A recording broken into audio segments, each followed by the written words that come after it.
So is everybody in, Tyler? Yes.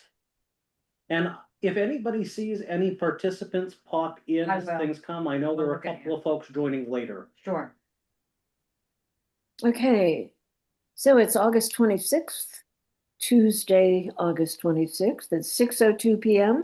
And the select board meeting is open, is in progress. What's the word there?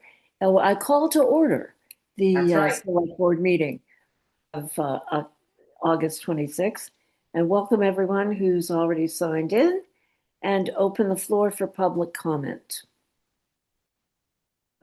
Allison Freeman.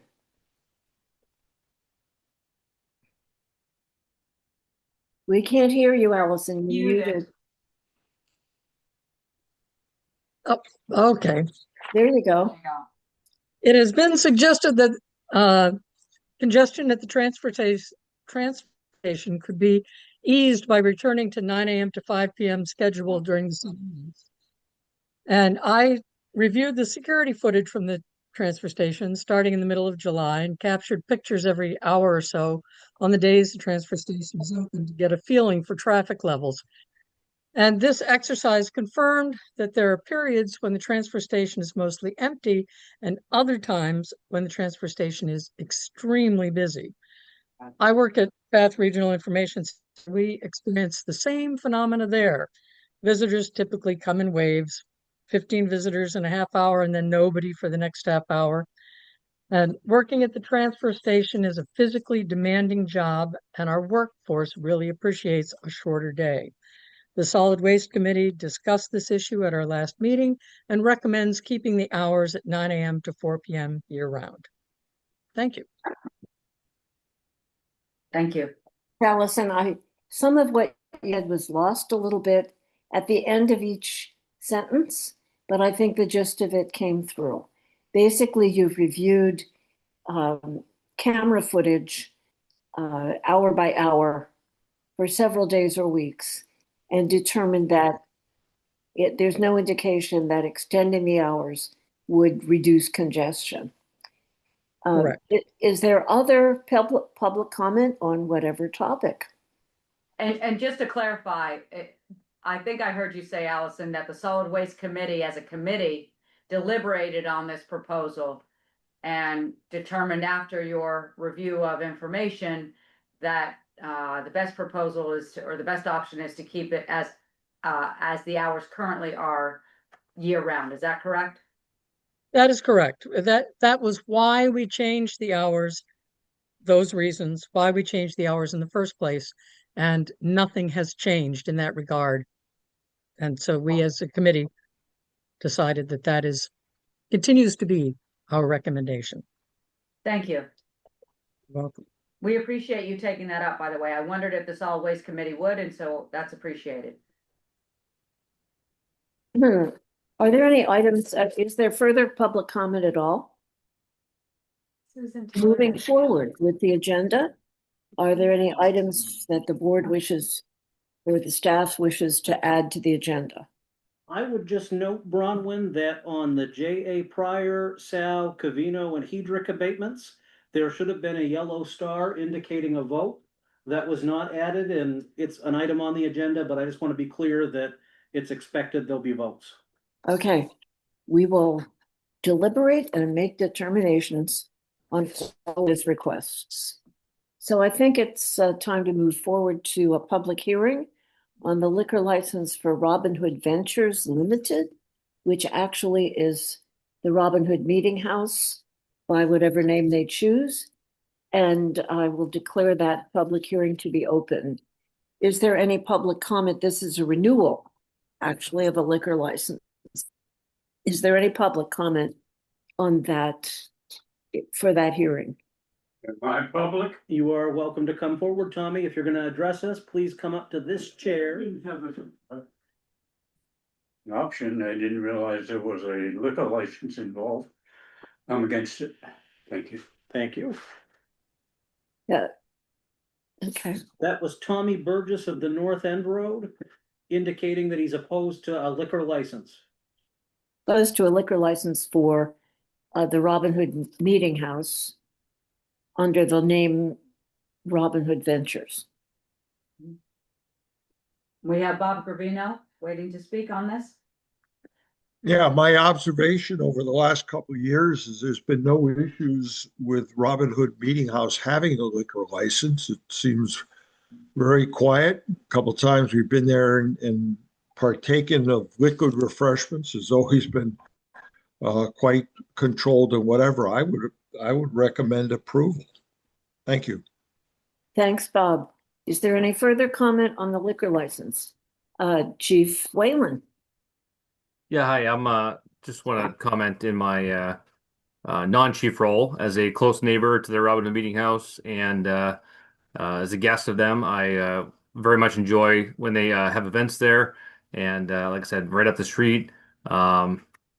I might be able to hear music when the windows are open, but other than that, it's a very quiet venue, and we really enjoy having them, and great addition to the community. So I would highly support this. Thank you. Anyone else want to comment?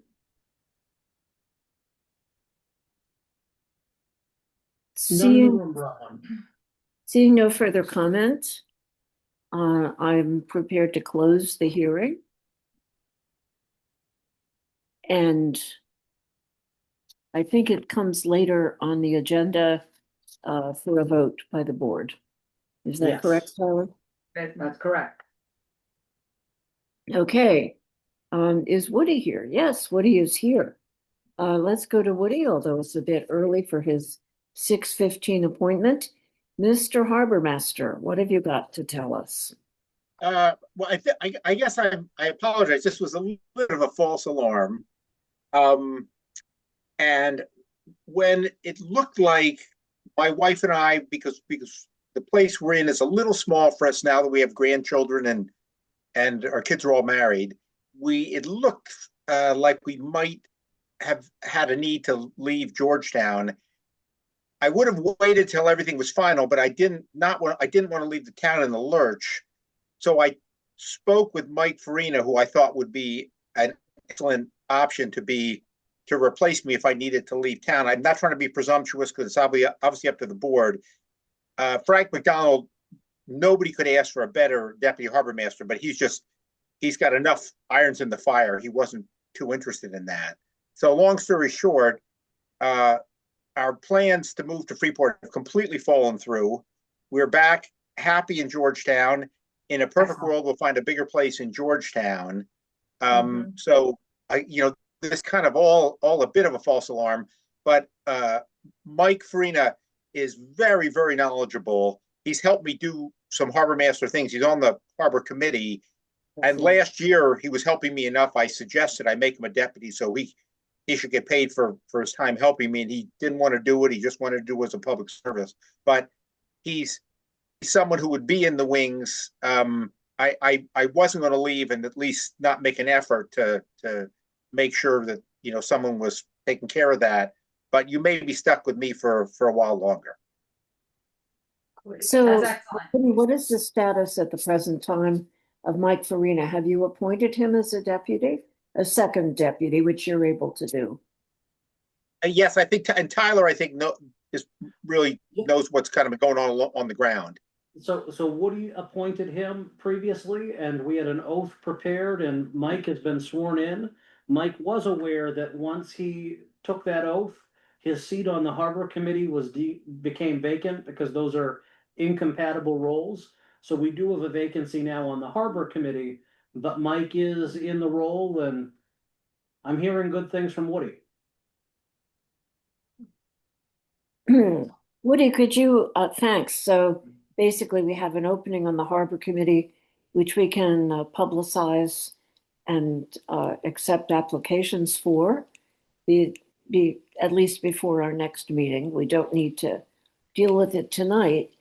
And I have a couple more questions for Woody, and then I'd open the conversation to other members of the board. First up, could you update us? I know that you were working on a map of moorings in Georgetown. How is that going, and what where are we on that? Where we are is this. I've got probably 100 or so moorings on a Google Earth application, or whatever the right word for it is, that's not very user friendly. I was speaking last week with a woman who has a interactive mid-coast. I forget the name of the organization. I could go back in my computer, but I would lose you guys. But it's an interdisciplinary. If you go to their website, you can see where overboard discharges are throughout the counties. You can see exactly where moorings are. She's gonna set us, and she's aware of Google Earth. She thinks, I've been speaking with her the last few weeks, she thinks that would be a much better, more usable thing for us to do, and it wouldn't cost the town anything. They've got enough in their grants that they can. And so she's working with her people to try to get the system we need to plug in the GPS coordinates we have, and then some additional ones.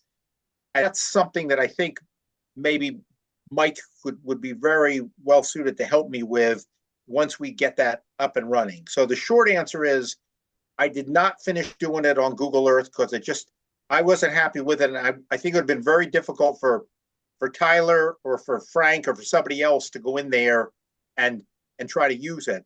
And we're thinking this system would be better.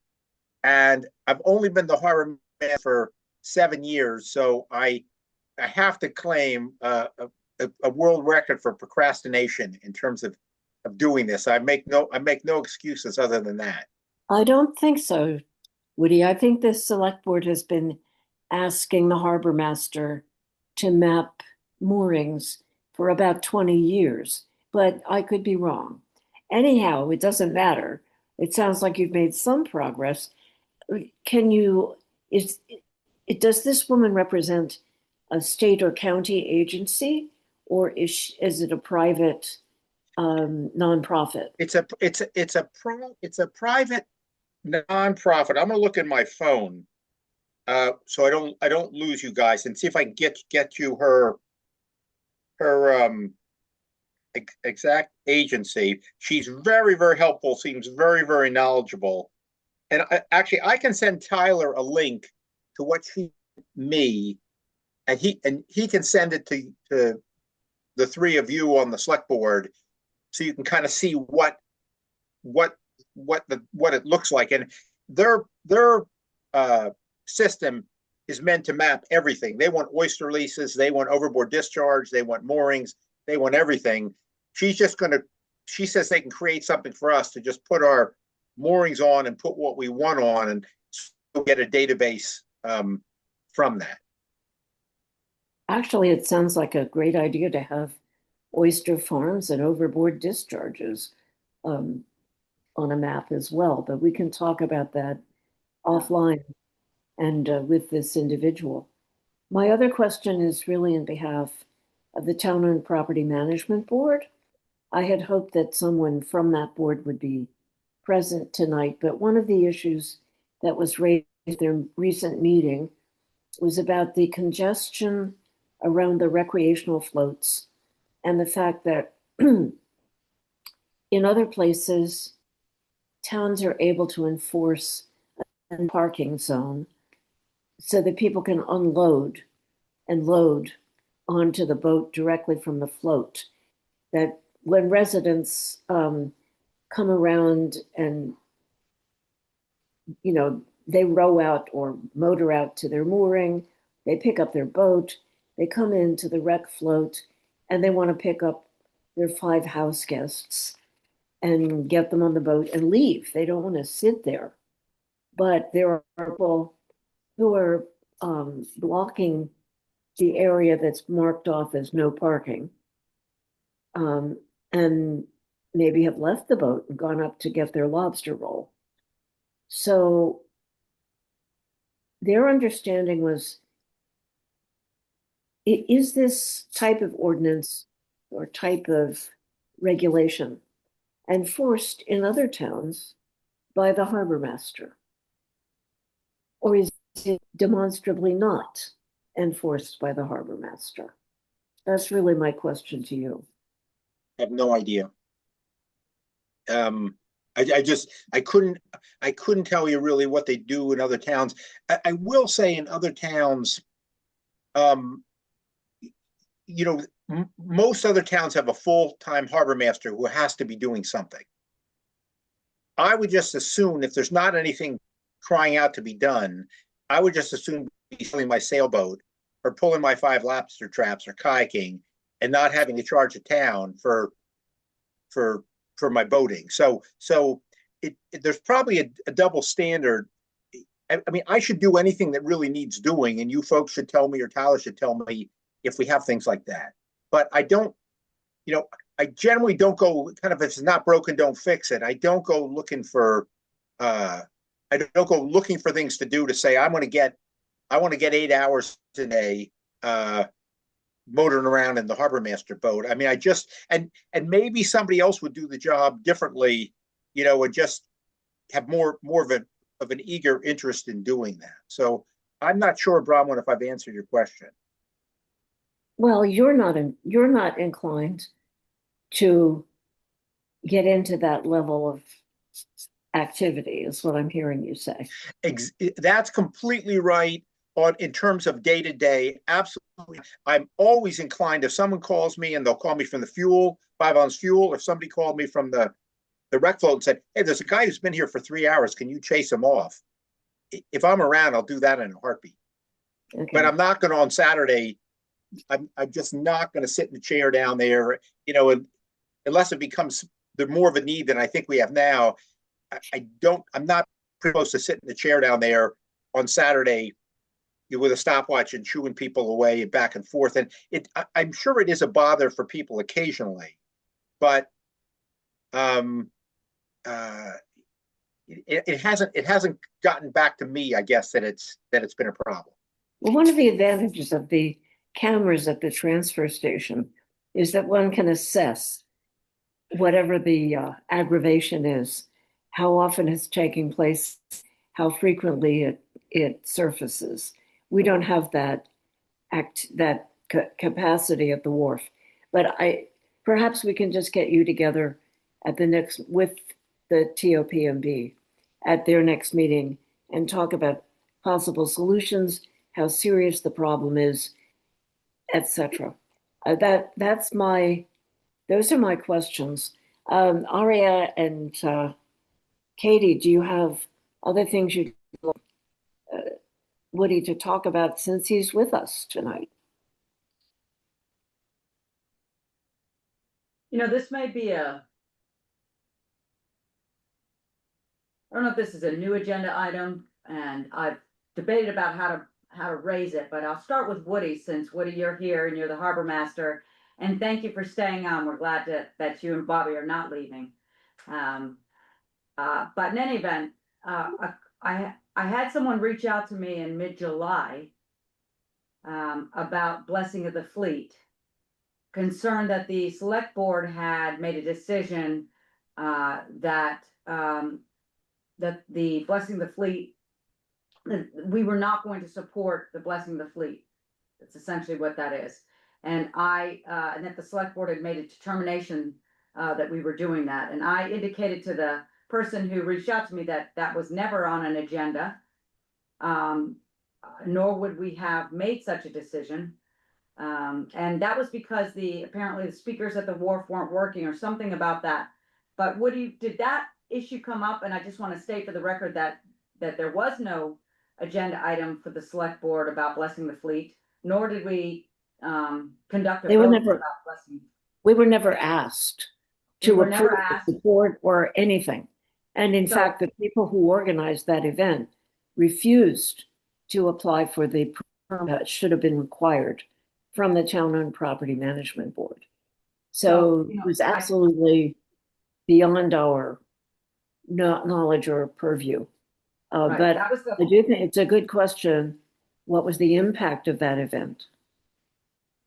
And I just want to say for the record that we had no knowledge of it. I was surprised about that statement, and I immediately addressed it with Tyler to make certain that I hadn't missed anything. I have not missed a meeting, but and Tyler was helpful in giving me essentially the same information that you just said, Bronwyn. But I just want to make sure that Woody's aware of that, and if there's any guidance that he would like to offer about that, or any observations he made related to a potential issue there. It seemed like it went off as you know, Ari, or maybe as everybody knows, we live right down there by the wharf. Right, right. It seemed like it went off and there weren't any issues. The first couple of years I was here, and I've been harbor master 7 years, I was told that it would be a good idea to be out in the boat and show the flag and be puttering around. And that seemed to make more trouble than it was worth.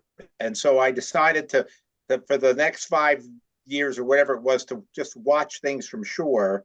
And that seemed like that was preferred by all. But I didn't, I mean, I try to keep an eye on things. If anybody had problems with a boat or something like that, if, I mean, I was, trying to be somewhat available, but I don't think they need me patrolling, too closely while that's going on.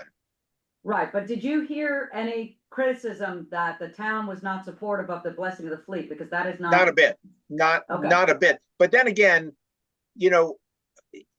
I'm not sure there are many lobstermen who say, "Where's Woody? We wish he were around here more often." And Sure. I have a very good relationship, and everybody's friendly with me, and things are going well. But they've been doing this forever, and most of them don't really need my help for much. Okay, well, I just want to be clear that that was not something that came before us, nor did we conduct a vote. And we expressed no opinion about it. And Tyler. And I would just add that it wouldn't be this board's role to even take a vote, because that process Right. is outlined by the TOPMB. And I know that I spoke with the chair of the TOPMB, Mark Donovan, and no application had gotten in. And I believe the TOPMB was even willing to hold a special meeting if an application had gotten in. And Mark and I have had conversations. I've talked to Bronwyn, you and I on the phone, that there needs to be earlier conversations about this if in fact we are going to be following that permit process. Because if it's all in the water, as some folks were alleging, then the town didn't have a role. But don't come back later and blame the select board for not turning on speakers. I mean, that's just not how it was at all. Yeah. Thank you for that clarification. Anything else that we want to pick Woody's brain on while he's at the microphone? Thank you, Woody. I only had you here for one thing, and we got covered the gamut. Oh, you gotta be careful when you come before the board. Well, thank you all very much. I'm sorry for the false alarm, but I'm very glad I'm going to be able to keep doing this for a while. Thank you, Woody. Thank you for all that you do out there.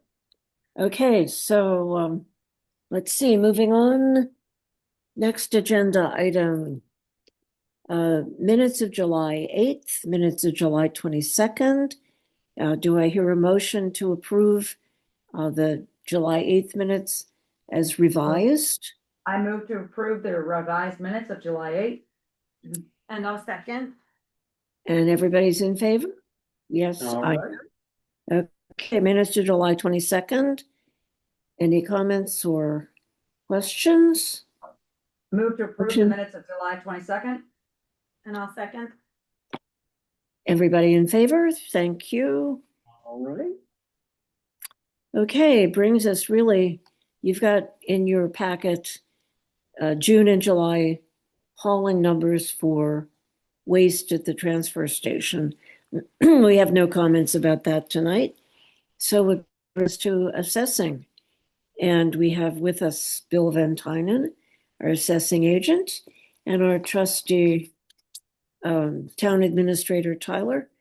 Between them, they've done series comparable reviews for all these properties. So I guess our procedure is basically, if we have someone present from the property, a property owner present, we're going to hear from them first. And then hear what Tyler or Bill have to say about that request. And then we can have a motion and vote on that recommendation. Is that right, Tyler? Have I got it straight here? You do. The one thing I'd add, Bronwyn, is that we were asking folks in their comments 3 to 5 minutes in presenting their case, if they choose. Property owner does not have to come before the board and make a case. They can be here just to watch the deliberations. But should they choose, definitely utilize that time, because after they're done, it will be time for the board to deliberate. And is it correct that Bill has actually visited all of these properties that are on our list tonight? In person, reviewed them? One of the properties is an island. Yes. And I viewed the property from the distance, but I haven't been on the island. Okay, So that the island, and when we get to it, we didn't need to get to, because it was really a question about acreages and an open space application, just to clarify. yeah, I got it. Plus, you might have to paddle your own canoe to get out there. Okay, so that brings us to the Burgess abatement request for property at 22 Hidden Cove Road. Is there anyone here who would like to hear or online who wants to speak about that? Tommy, did you want to step up and just offer some thoughts? Oh, I went with you. You're all set. And had an enjoyable and outstanding meeting. I'm settled with that, what you decide. Thank you. So I have visited the Burgess house. Both the land and an interior inspection of the building. And after doing so, I recommend an abatement for 2 reasons. One is the land is on a private road off the North End Road. And it's valued a little higher than an adjacent or very nearby property on the same road. So I gave them the same access adjustment. And the other reason is that Mr. Burgess's house is a multi-story house, but the second story is far from finished. It's been around a while, but the house has not been finished on the second story. The wiring is just roughed. There's some rough sheetrock, but it's not taped. There's no finished floor. And even though it's a relatively new house, the deck is in very poor condition. And has excessive wear for its age. So I am recommending an abatement of $45,300 in value. Okay, thank you. Katie or Aria, do you have any questions? Bill? I do not. We got a lot in our packet in terms of comparables and descriptions. Would one of you like to make a motion to act on this abatement request I move to approve the abatement request. for 45,300? I would just jump in and share that I wouldn't make a motion in this case to approve the abatement request, because it was more than the amount Got it. here. So we really want to be focused On the amount. either to the amount, or if we go way off in the weeds, the board does have the authority to do, you are the Board of Assessors, but not telling you how to make a motion. But in this case, if the goal was to accept Bill's recommendation, I wouldn't say accept the abatement request. Certainly. I will revise my motion to, and to indicate that I'm moving to accept the recommended abatement reduction as determined by Bill Van Tynen. And I would second that. Okay. Any discussion? Further discussion? All those in favor? Aye. I am seeing that as unanimous. Thank Okay, you. moving on to the Pachowski abatement request for property at 2 Bayberry Lane. Is there anyone from the Pachowski family present who'd like to speak?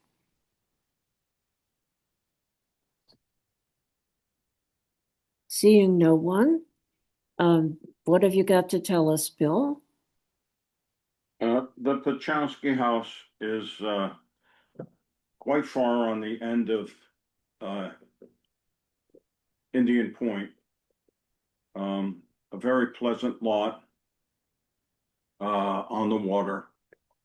And it's clearly a summer building. It doesn't have much interior finish. Doesn't have any insulation. It's on posts without an insulated floor. And my recommendation is recognizing that seasonal status of the home. It couldn't be lived in year round. One of the issues in the abatement request is that the camp or the cottage is elevated off the ground on posts.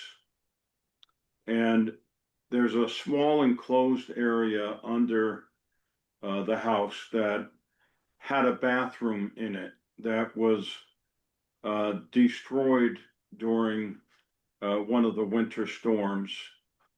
But I hadn't ever recognized that that was kind of an under the camp bathroom. So there's nothing to deduct for that being destroyed. After looking at the house, even though it's a camp, it's in good shape, it's very pleasant. I recommend an abatement of $33,700.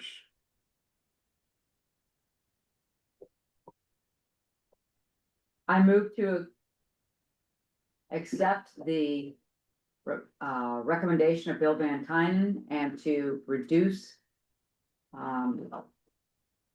the property's assessed value by $33,700. I second. Any discussion?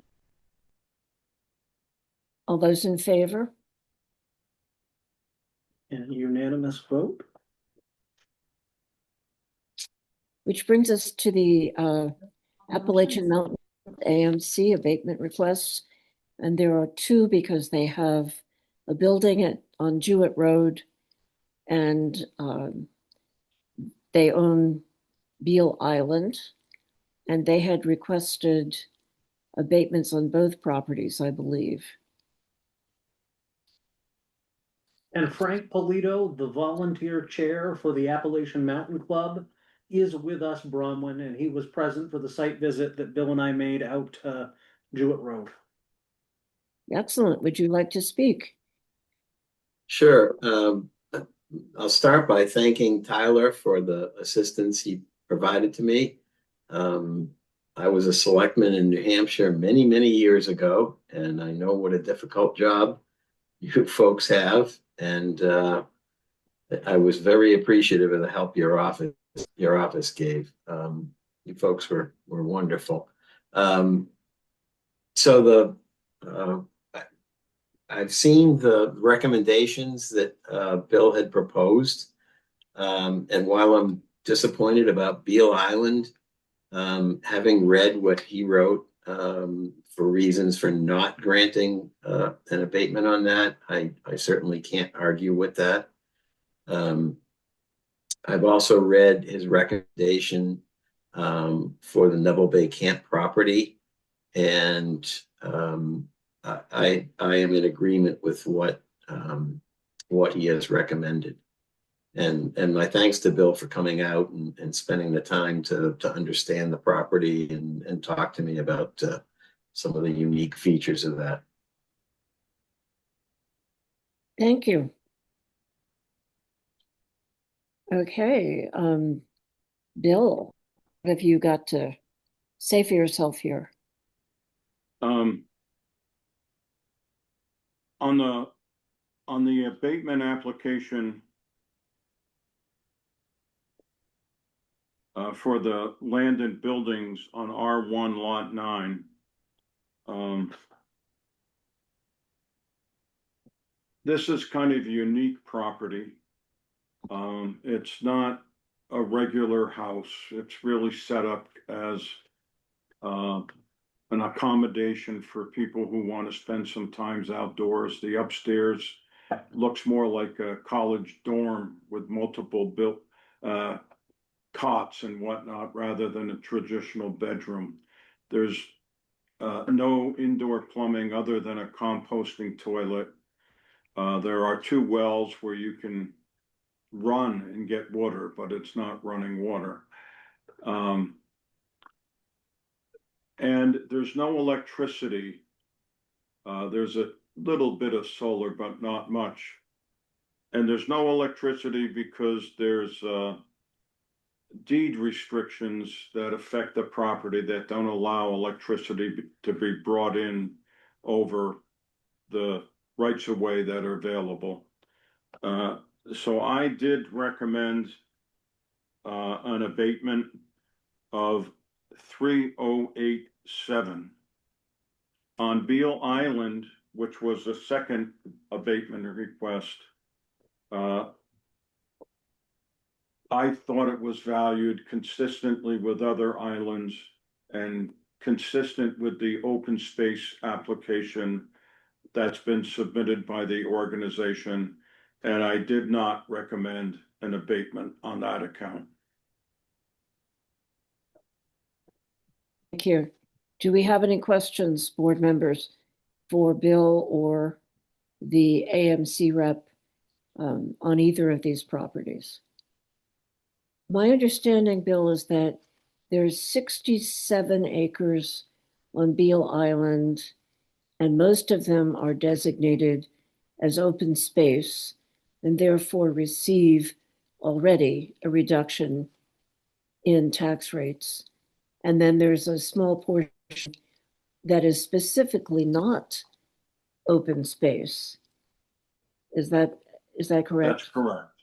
So I would say where they have a camping site and a landing site, they have not classified that as open space. And therefore it could But be the developed rest of into the something island, else. which is just all wooded and maybe some tidal land, is classified under open space. Okay.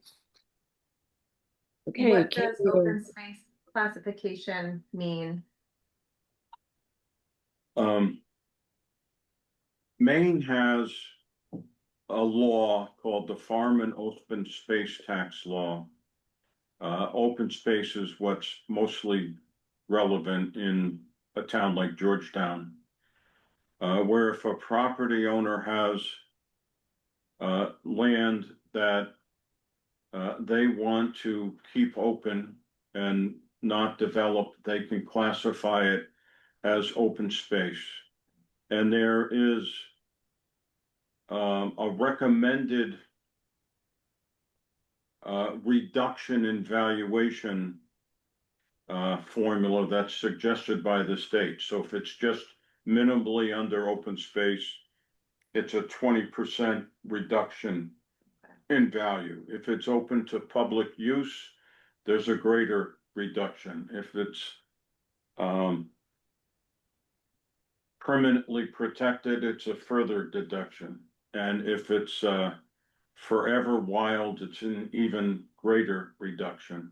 I forget the particular classification of AMC's application. But you have not a whole lot of property, but you have several parcels, and in the town that are classified under open space. The other part of open space that is relevant is if the land is changed in its use.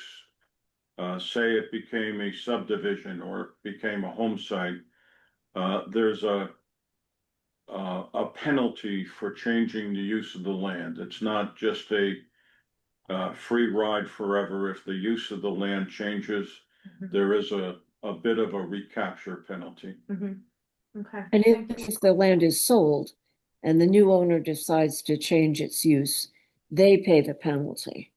So that it Yes. it follows the land.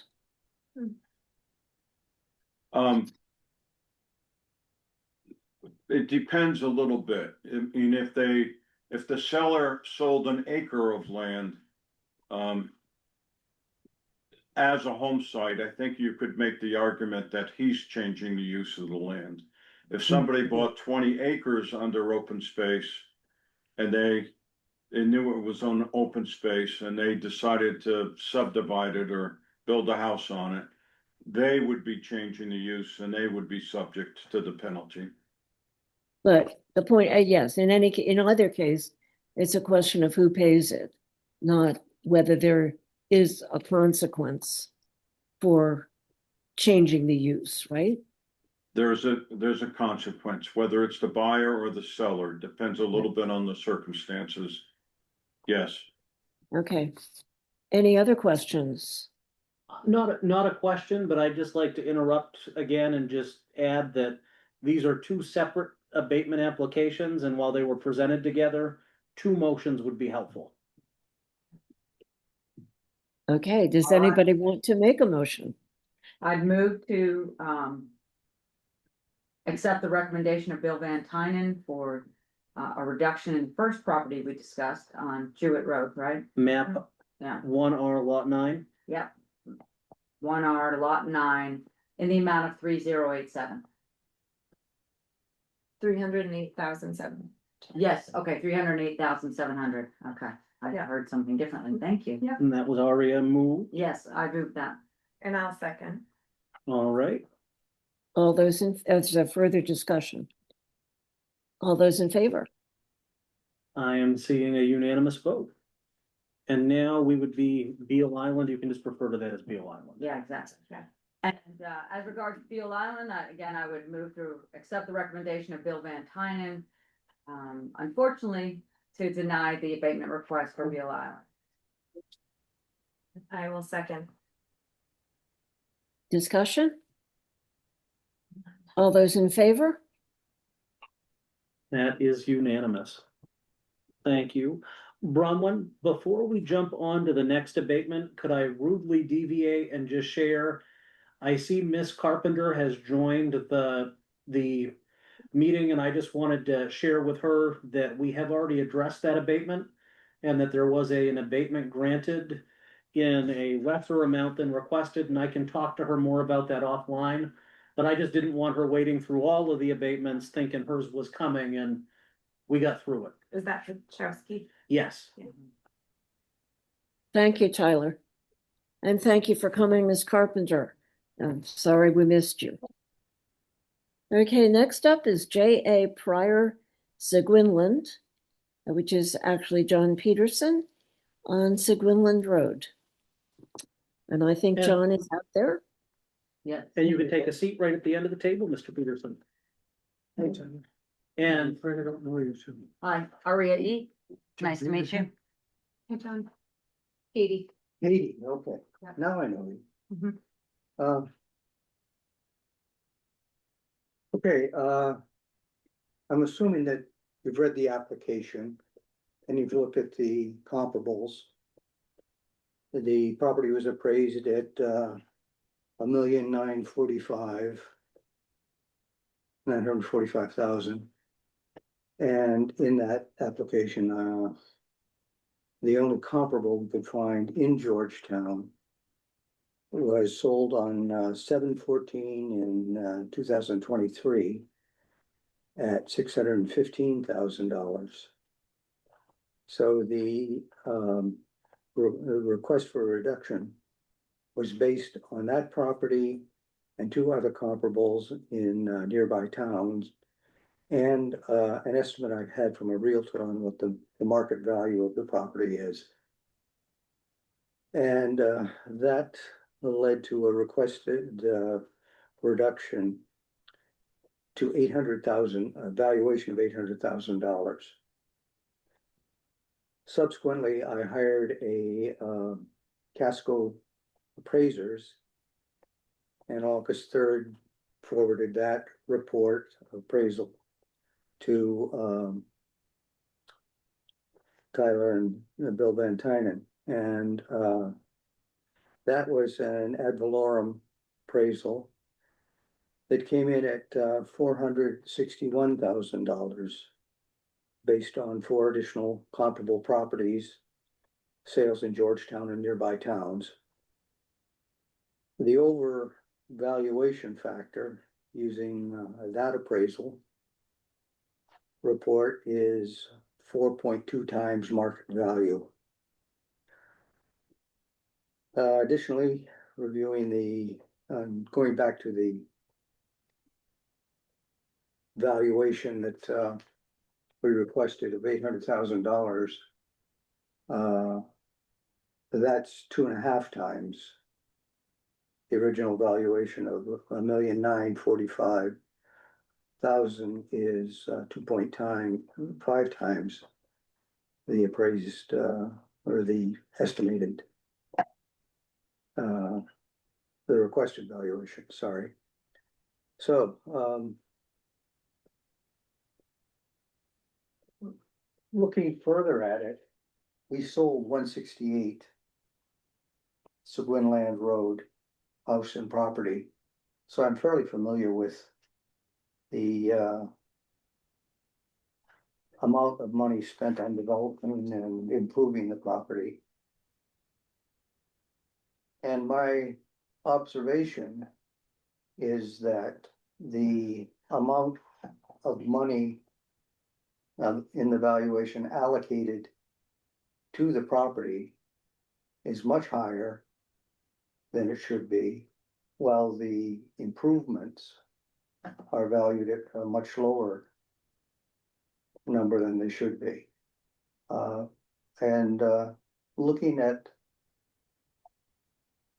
other properties across Georgetown, it seems to me that that may be a sort of systematic bias that's built into the evaluation process that overvalues undeveloped land by a considerable margin. So what we asked the select board to consider is that first off, I don't know if you have the new information, the appraisal that was done by Casco. Have you seen that? I haven't. You have? It was, I thought it was provided to us. Yes, it was provided to. Yeah. But have I- the select board individually I seen? believe copies were available here at the office. I don't know if it was sent via email. I didn't see it in. I know that, I know, Have not distributed that to the. you select had board? asked me to distribute that copy with Mr. Van Tynen for his analysis. You hadn't indicated select board, but I did have paper copies here, and I know I've spoken to select board members. I'd be interested to see it. I've seen your house. But I Yeah. haven't seen the assessment. Well, we no longer own the house, but what we have seen, what is there now is the garage. Mhm. There was a single car garage built in the 1920s Mhm. on 4 open acres. And it's the difference between the appraised value and the market valuation is so great that it is, it's unacceptable to me and strikes me as on the verge of being, or not on the verge of being arbitrary and capricious.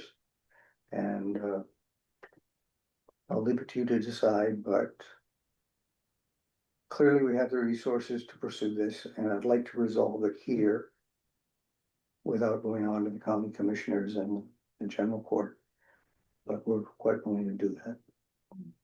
So, Thank Bill? you. Do we have any other questions for John?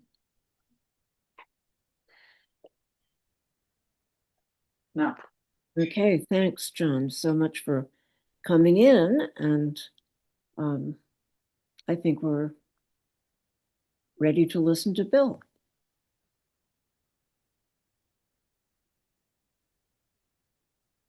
Mr. Peterson's property is located on Seguinland Road and on Sheepscot Bay.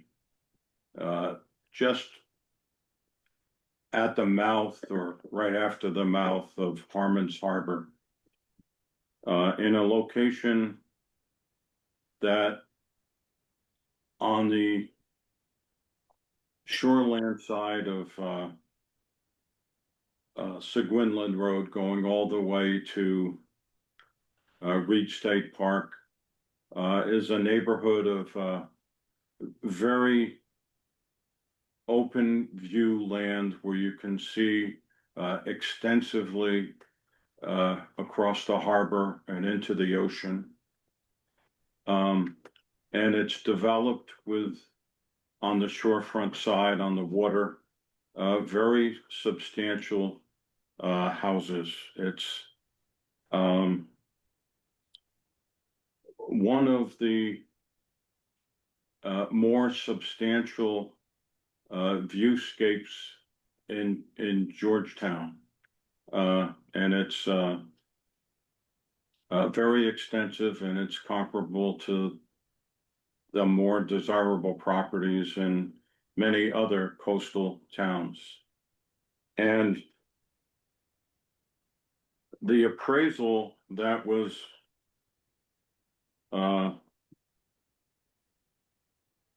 done on behalf of Mr. Peterson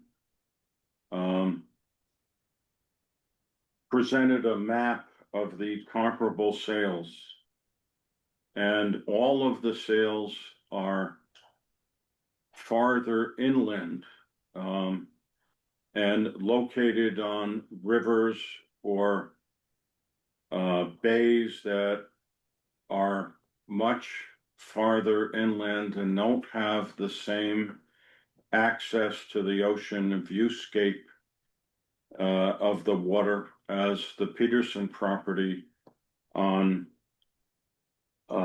Sheepscot Bay. One of the comparables was on Doubling Point in Arousa, which is on the Kennebec River, in, I would say, a much more restricted viewscape area on the river, Kennebec River, not on a wide expanse of waterfront.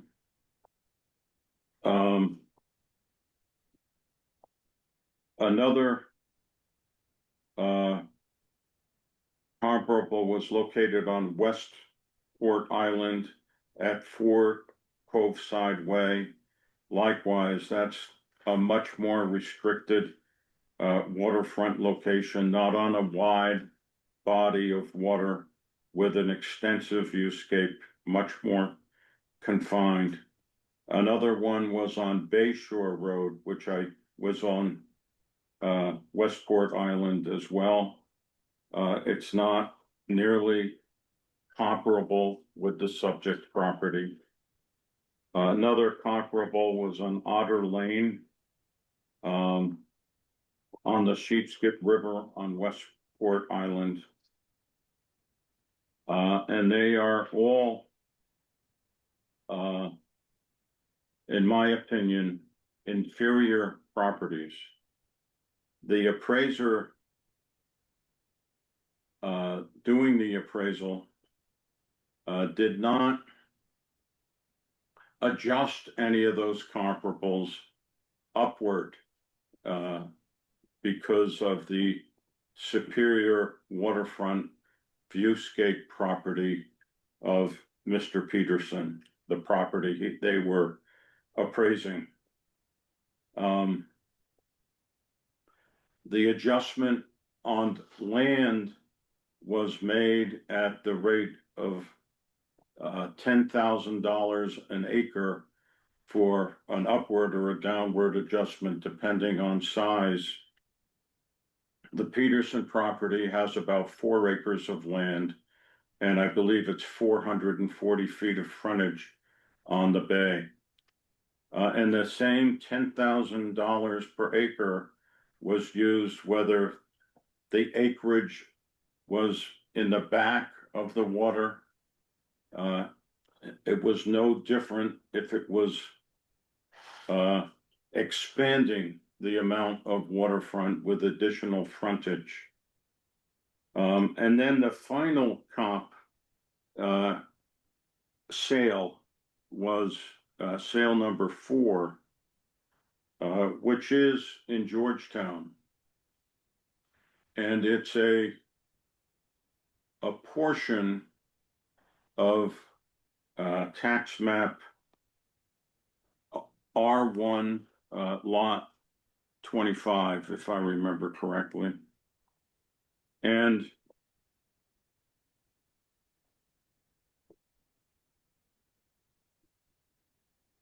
this photograph shows the location. This is a photograph that I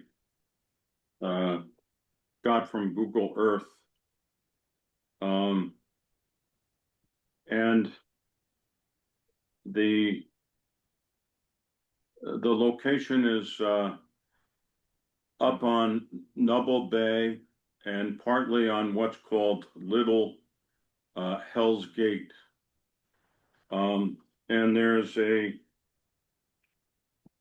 survey plan of the lot that is registered in the Registry of Deeds. And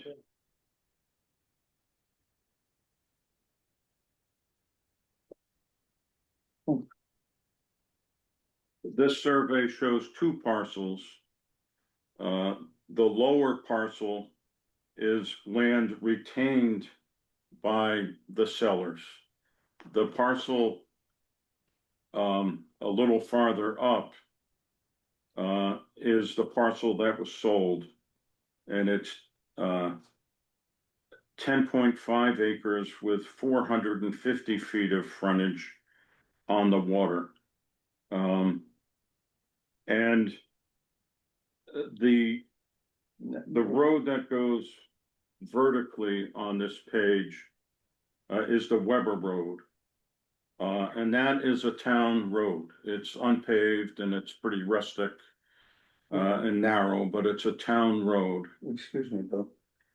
This seems to have very little backland in comparison to our property.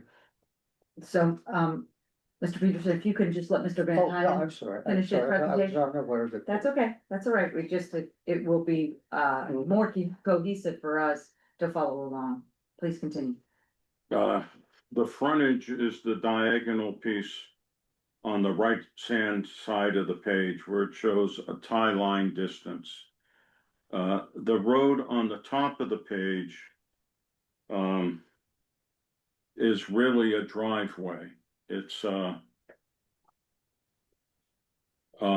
it goes down to a camp just north of this of the parcel that was sold, and it's subject to a maintenance agreement. It's totally a private driveway type lane. It's subject to a maintenance agreement by the buyers of the lot that they bought. Had been negotiated with the sellers, but now it's been transferred. So they have a responsibility along with the abutter to the north to maintain that road.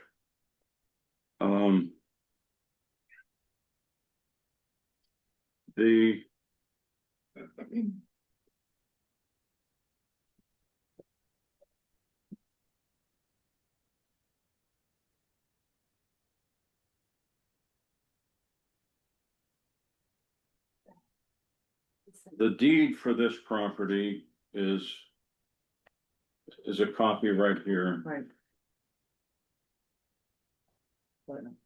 Thank you.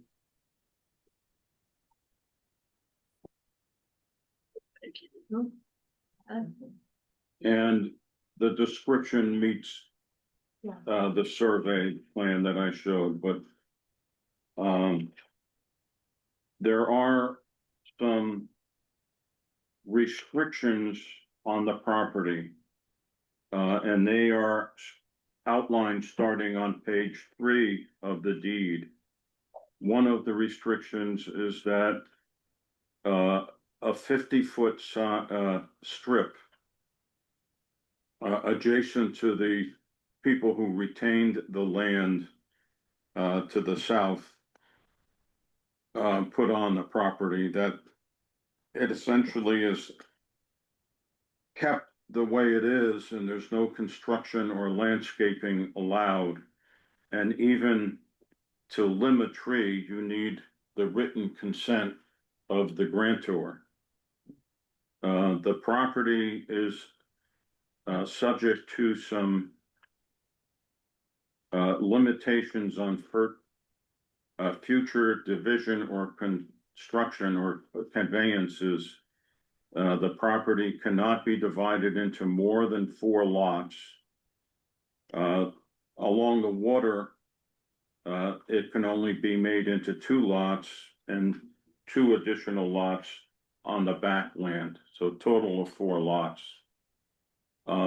It can only, on the next page, it can only be used for residential dwellings and not any other kind of use.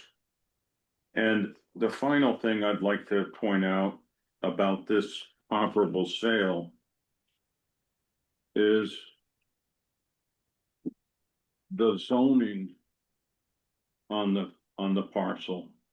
And this is a bit of a blow up of the zoning map of the town for this area. And what was sold is the northern part of lot R1, lot 25. And the green is residential zoning in the shoreland zone. And the area with the blue diagonal lines is a zone that the town has adopted for areas of steep slopes that doesn't allow for any construction unless the property owner, the proposal for the construction can show that I believe it's within a 200 feet strip. There's no more than a 15-foot change in elevation, so it's a substantial more of a zoning restriction than in the green residential zone. So in the appraisal,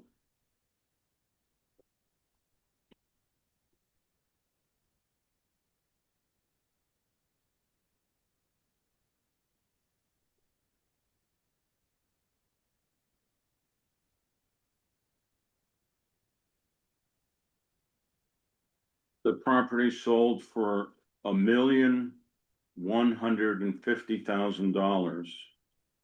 And it has 10.5 acres of land compared to 4 acres of land for 4.05, if I remember correctly, for the Peterson property. There was an adjustment downward on the subject for it having more land. There's a little bit of site work already done on the Peterson property.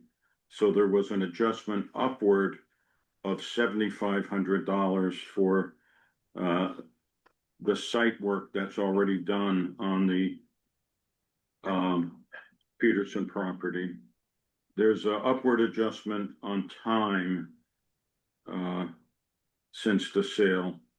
And then there is a very, very substantial $600,000 negative adjustment, a minus adjustment to the indicated value from the sale for it having subdivision potential.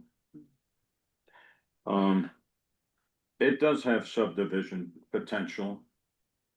There is some subdivision potential with the Peterson property as well. It's 4.05 acres with 400, I believe it's 440 feet of frontage. It certainly could be divided in half and both two halves sold. So there's a little more subdivision approval on the other parcel. But it's also restricted with the zoning on the steep slope zoning. It's not located on a real good road. It's a town road on the Weber Road. It's just a driveway all the way to the lake. That's a very narrow, unpaved driveway. It's a little bit of paving where there's a steep bank going to the adjacent house. I don't have confidence in the appraisal that was done. I am totally unconvinced that the property conclusion of $461,000 for the Peterson property is at all appropriate and credible. Some of the other properties are much less desirable and valuable.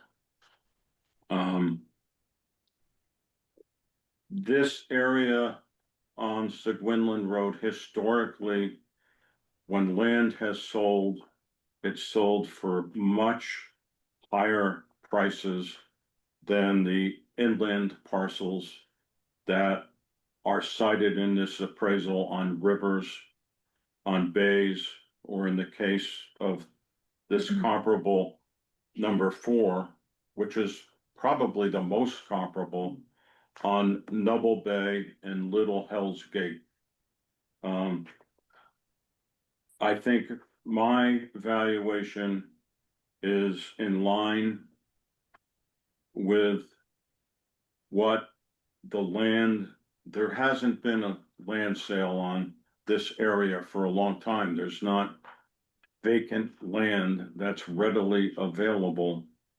I don't recommend that you grant an abatement. May I respond? It's up to the chair. There's a request to respond, Bronwyn.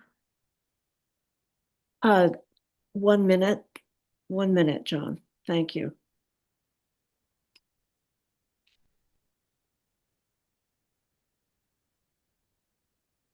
You have 1 minute, starting now. Okay, first off, it is not clear open ocean views as he stipulated. It looks across Orange Harbor to Wood Island. Secondly, I don't think he's addressed the 445B Cove Road property that sold for $615,000 in 23, which is the only real Georgetown comparable. Further, there is wetland restrictions on part of the property that would likely make it undividable for 2 lots. And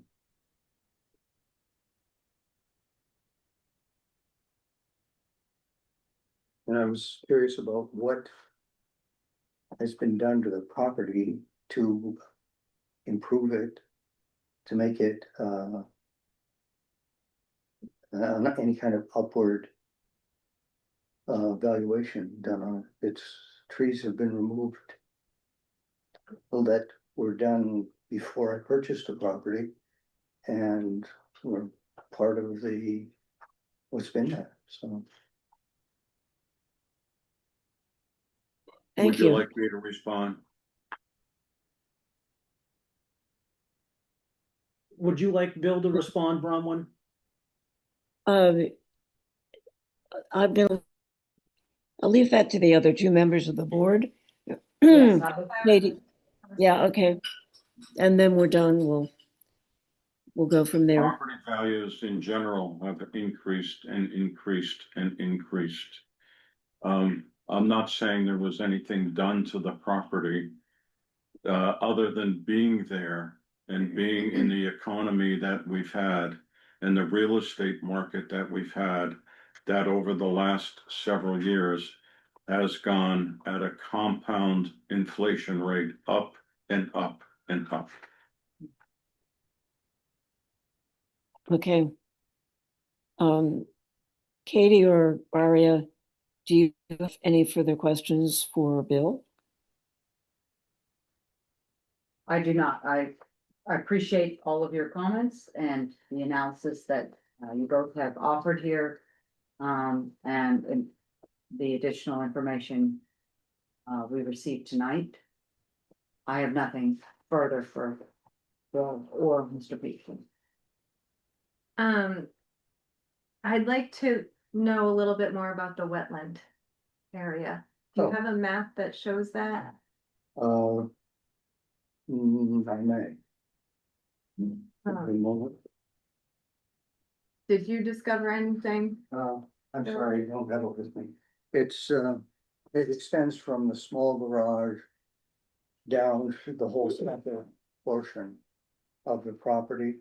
I have that only because people that were about to purchase the property had the survey done in order to get a septic system put in, and there was a big chunk of property, I'd say probably over an acre, maybe more, that was outlined as wetland.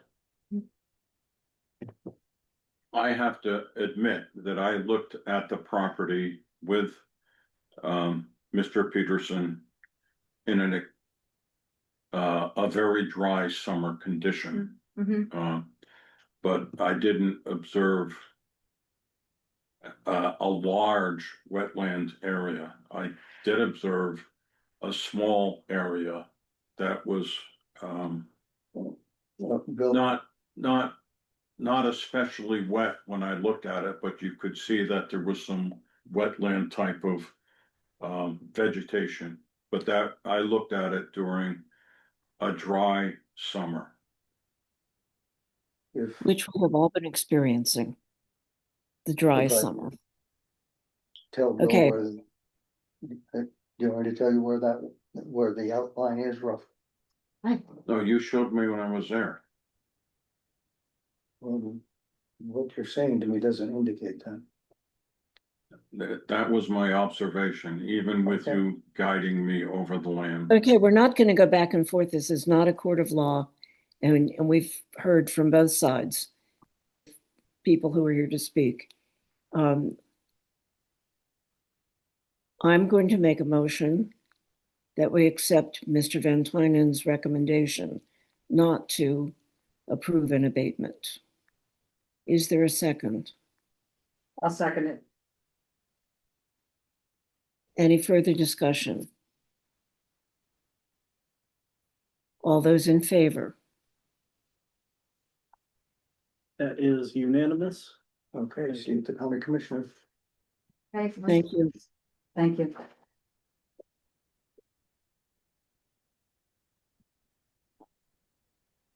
Okay, let's see. That brings us to the Tsao abatement request for property at 36 Lewis Road. And I believe they signed in on Zoom. Yeah, I'm here. Yeah. Hi, how are you? Pretty good. Thank you. What would you like to tell us tonight? Briefly, I'd like to thank the town for the additional consideration of my application and the additional visit to our property. My application was pretty simple. In the course of settling my father's estate in this past year, we had to have a comparative market analysis done last December, which was performed by a broker at Coldwell Banker. Their comparative market analysis with comparables came up with a number that was about 31% lower than the assessment. So just based on that, I am not going to ask for that much of a reduction. I had asked for about a 17% reduction to bring it more in line with the comparables that were printed. And I provided the market analysis and the comparables with my application. That's it. Thank you. Bill,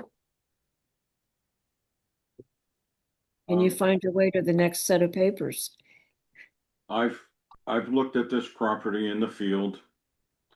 And walked all over the lot.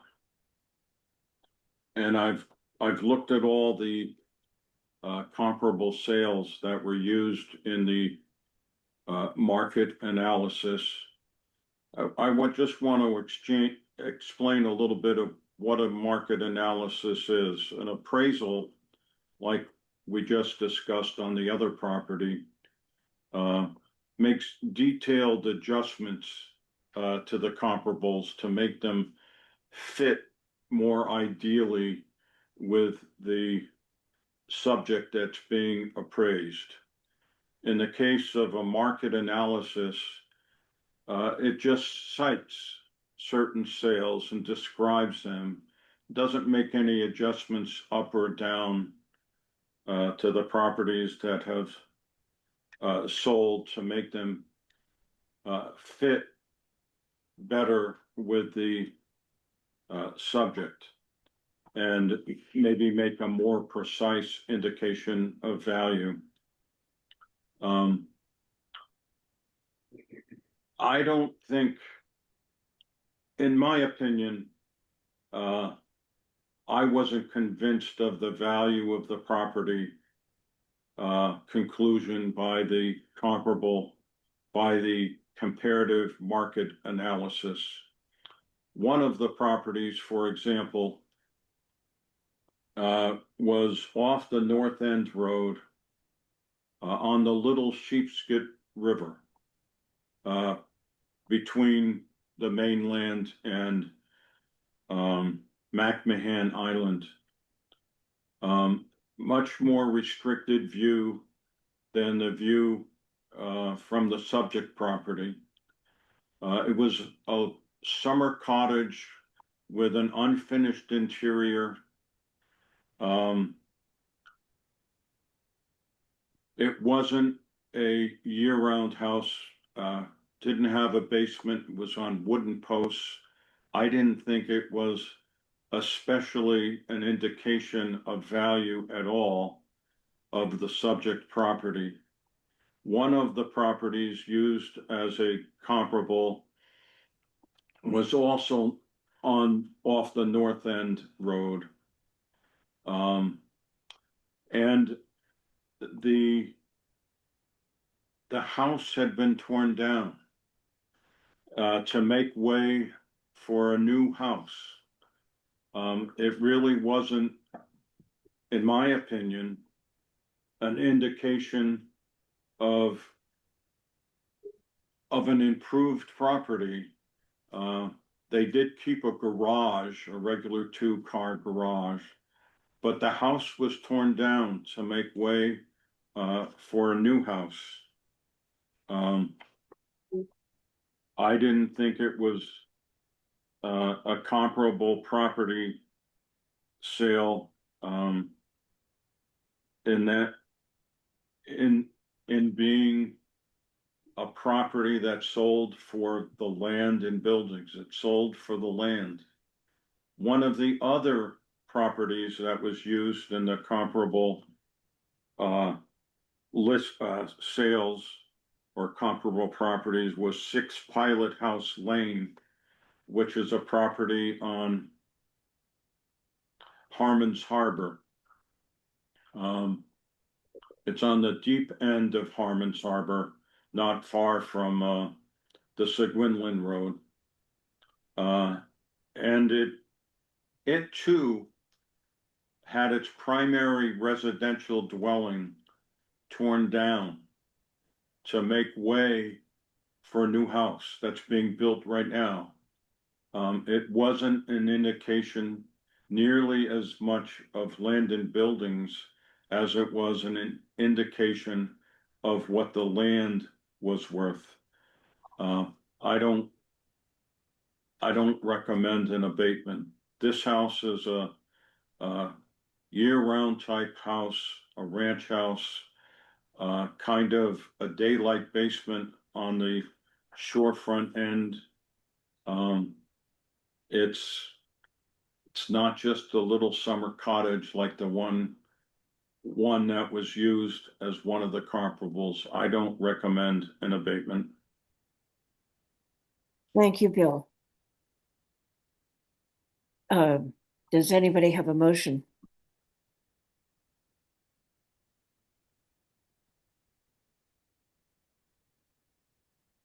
Gloria, I was just Katie? looking at I was just looking at the comparables again and thinking about Bill's comments. And I think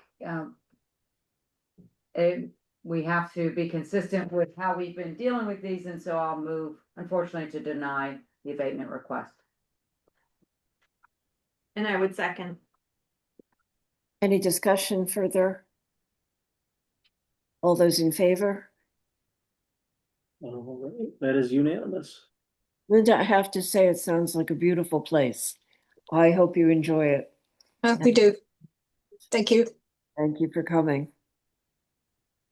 Okay, bringing us, folks, to the Covino property at 1319 Five Islands Road.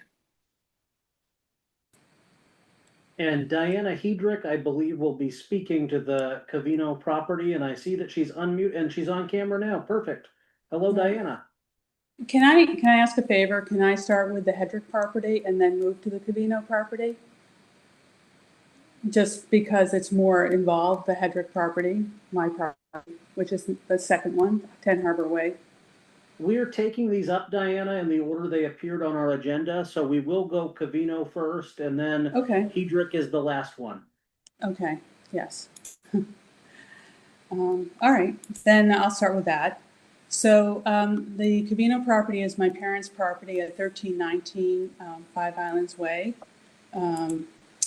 And when you look in Harmon's Harbor, and it's interesting that there are a couple, like another property on Harmon Harbor, like I'm focusing on the land value only and separating the house value from it because that's broken up separately in the assessment.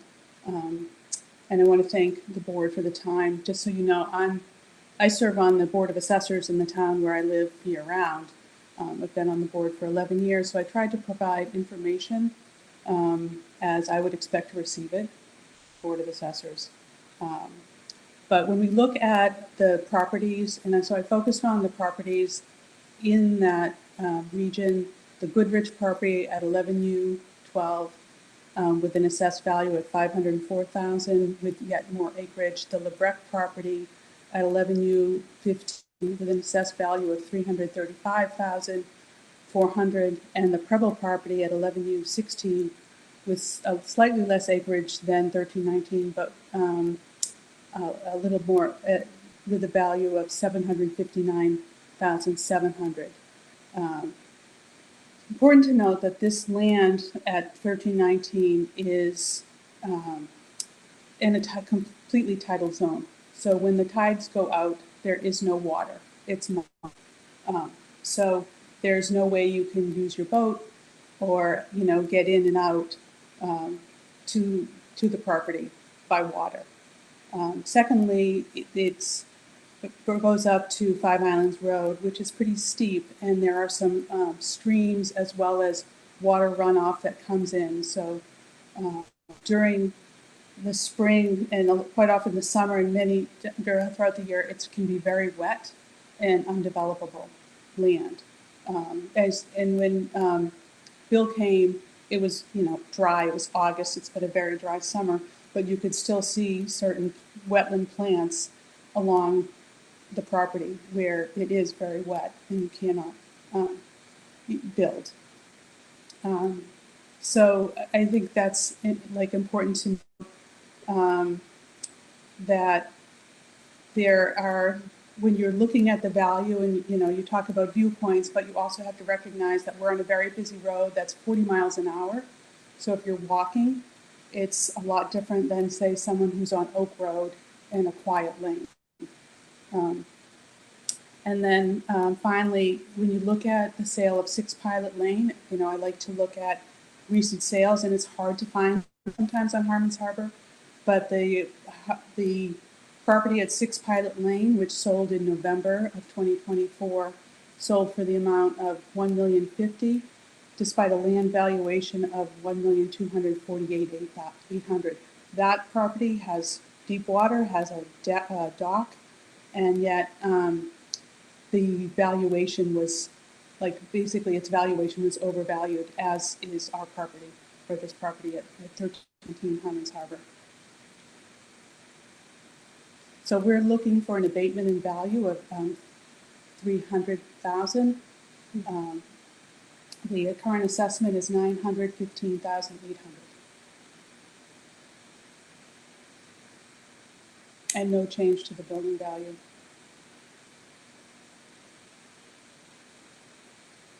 Thank you.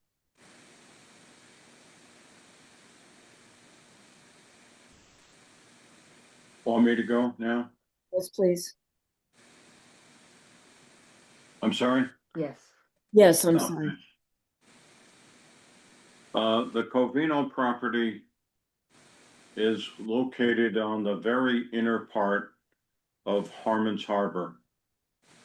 And part of it borders a cove that extends out from the extreme end of Harmons Harbor. And the area near the frontage and the area where the house is located is a very pleasant site. It's relatively level. It's very walkable. It's looked high and dry to me when I was there. The house is a lovely house, very accommodating for a summer house. It does not have a year-round masonry foundation. It's on wooden piers.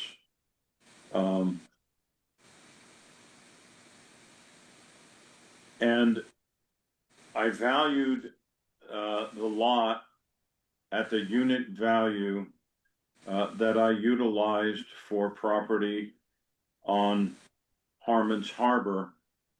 And then I reduced it by a factor of 60% good, 40% off, because it's in a tidal area that certainly is not as desirable as the deep water frontage on Harmons Harbor.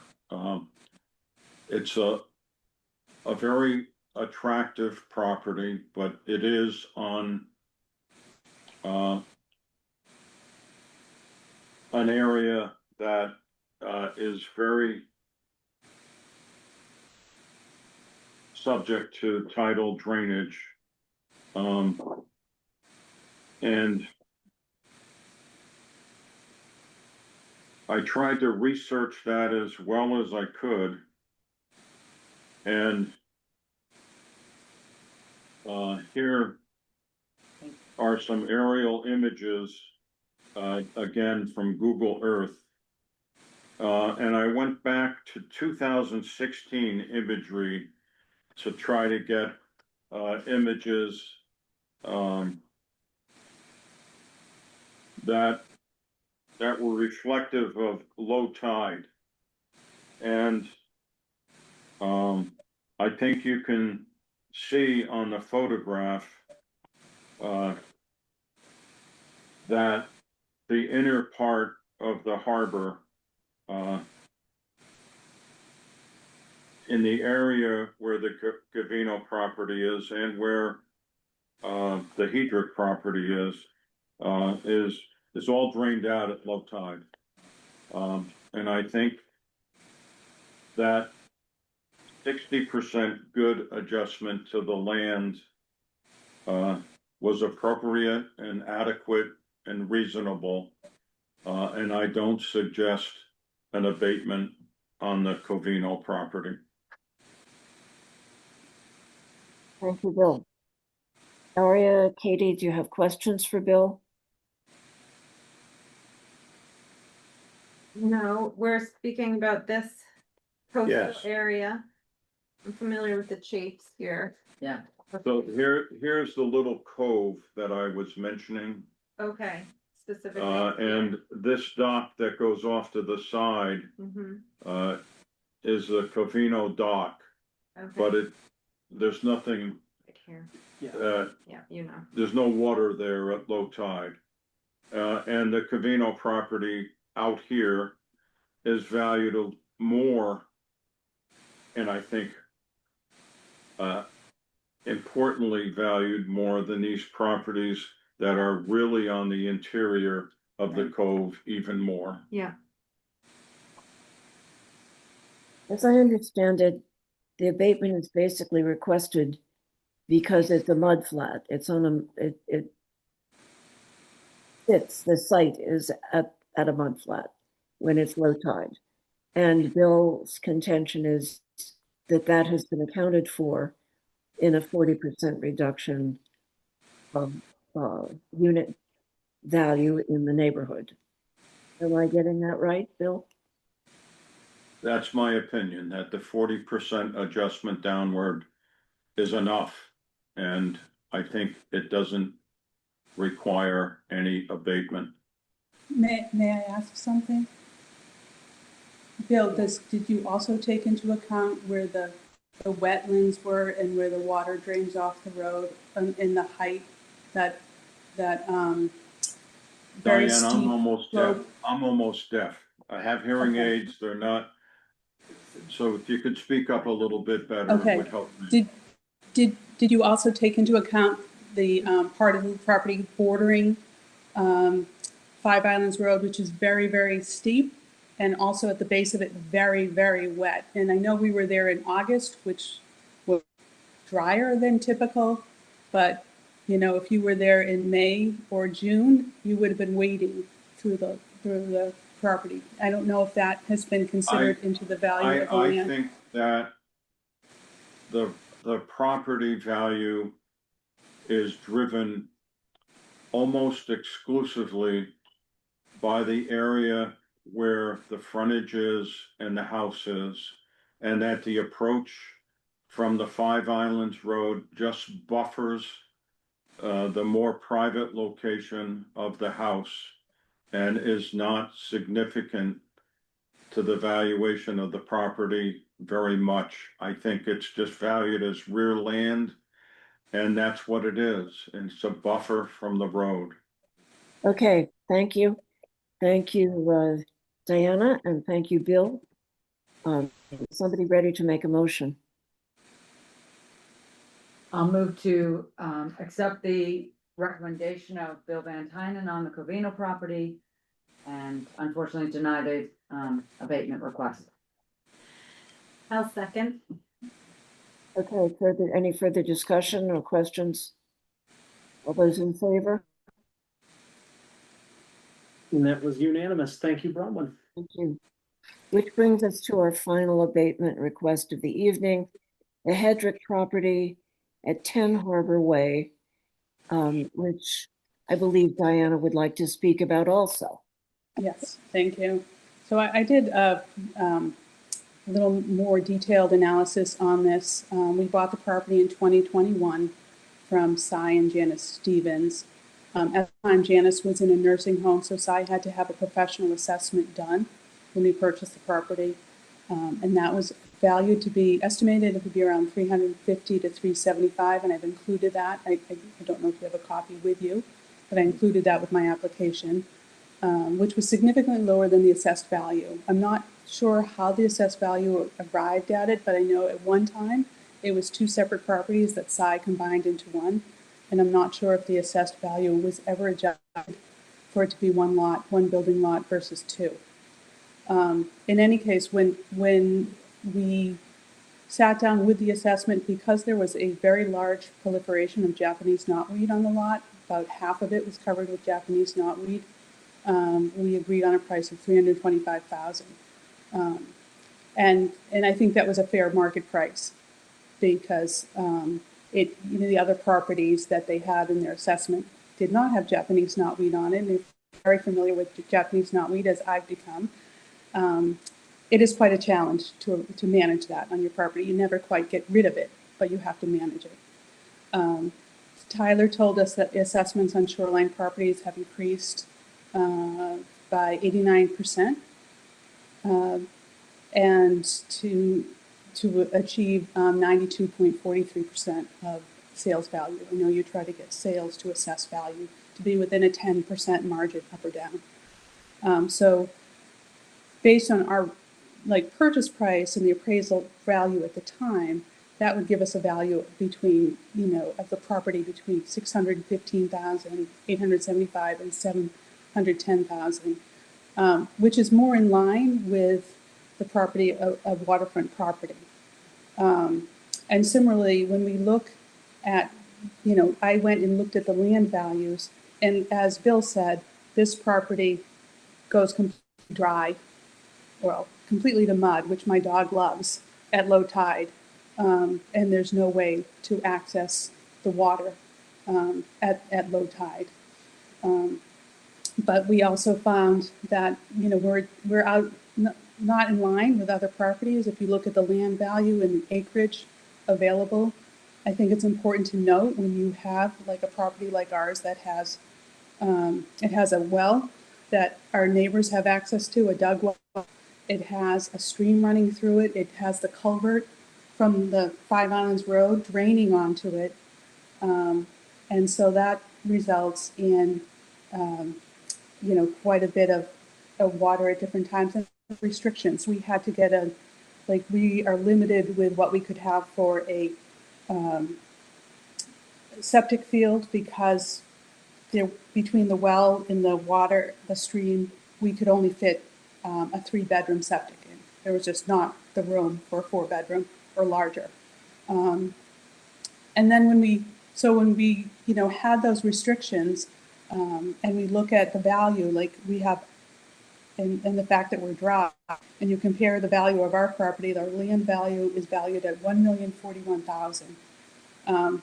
Just a couple properties over, the Chafe property is 6 acres. We're 1 acre. The Chafe property is 6 acres with 3 buildings on it. 2 of them being residences.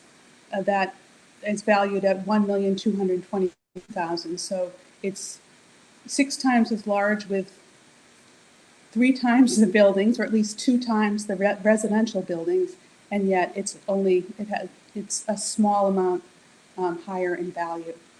In fact, the property building value, despite the fact there are 3 buildings, are comparable to my building value, even though mine was 50% complete. And then further, when you compare to recent sales, again, we found that the value of our land was off compared to, I put a number of sales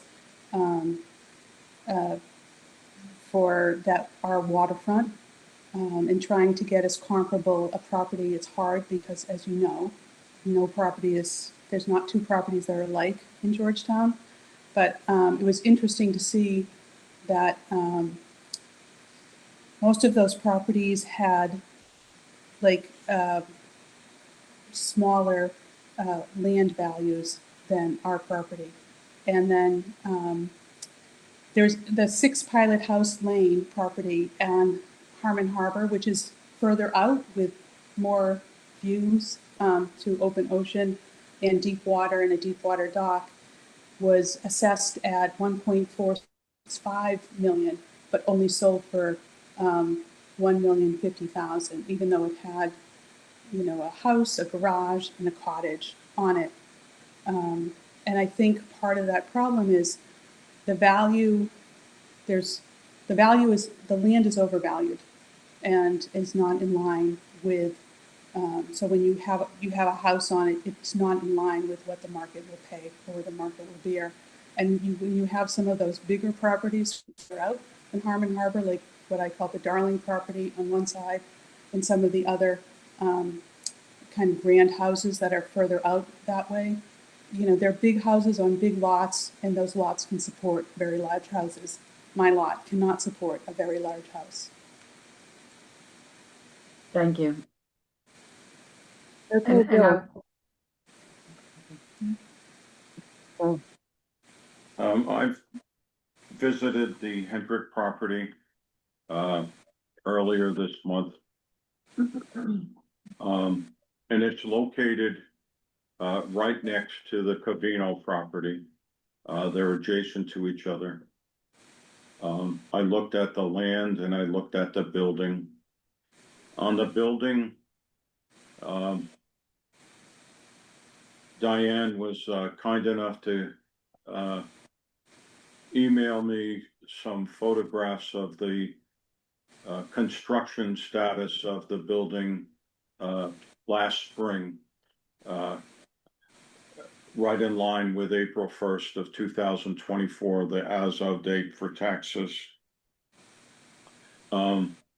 I think our building value is okay. It reflects that the building was approximately 50% complete on April 1st of 2024. I think that's a reasonable estimate of the completion of the building last year. She has asked for an abatement of the building value. I don't think there's a reason to give an abatement of the building value. I do think, based on the photograph that I just handed out to everybody, that there's a problem on the valuation of the land. And as that photograph indicates, I think that the property of the Hedricks and some other adjacent properties at the inner part of the harbor need a further reduction in value. And I'm suggesting the same adjustment that has been made on the Covino property of 60% good. I had adjusted the Hedrick property somewhat at 90% good, but I'm suggesting that it be reduced some more. And I'm suggesting that I will do the same thing for some other nearby properties for next year's tax valuation as well, and to change the valuation with a 40% good, 60% good factor, 40% off on the land will result in an abatement of $339,200. And that's what I recommend. Thank you. Any questions for Bill, or Mario, or Katie? No, although I will note, as I believe Tyler can confirm, that we did deny an abatement request on a nearby property. On one of the comparables that was cited, we did deny and upheld that one on Pilot House Lane earlier in the year, just for what that's worth. But I don't have any further questions. Thank you. Anybody want to make a motion? I'll move to accept Mr. Van Tynen's recommendation for an abatement reduction of $339,200. $339,200. Yeah, and I'll second. Okay, any further discussion? All those in favor? Thank you. That is unanimous. And I would Bill, I just want to note thank that, you for all the time that you have taken to come and look physically at these parcels in Georgetown. And Tyler for dredging up data on comparables and trying to figure out what is comparable. And I would observe that all of these issues that have been raised to the board confirm our desire to, in the near future, have an in-person valuation of all the property in town. Because individual visits are helpful in individual cases, but overall, we need a comprehensive revisitation of the property. And look forward to working on that. And I do appreciate all of the applicants, including Ms. Hedrick and Linda Sau and Mr. Peterson for coming before us, and Mr. Burgess, and providing information to Mr. Van Tynen and to Tyler to try to streamline and make this as efficient and fair as possible, even though it may not feel fair. We do try to be consistent with how we have been assessing these properties in general within the community. So thank you. and I would just add Go really ahead, quick, Tyler. Bronwyn, that we've now concluded this stage of all abatements from the tax bills mailed last December. And I'm so thankful we're close to commitment again, so we can start this process over. And it's been a lot of fun adventuring with them. So. And this is a good time to point out to the public that may be visiting with us tonight that the 2026 preliminary state valuation of all the property in Georgetown is telling us that the island will be valued above $1 billion in 2026. It's very difficult for us to know how to deal with that and still be true to the people that live here and want to continue to live here. And I just point that out for what it's worth. Tyler, formal decision on, that's the Board of Assessment Review about the Seidman appeals. What do we need to vote about here? So when the Seidman appeal came back to us, we reported that there was an abatement. The board has granted that abatement. We've dealt with that on the warrant, but we never formally took a vote not to appeal.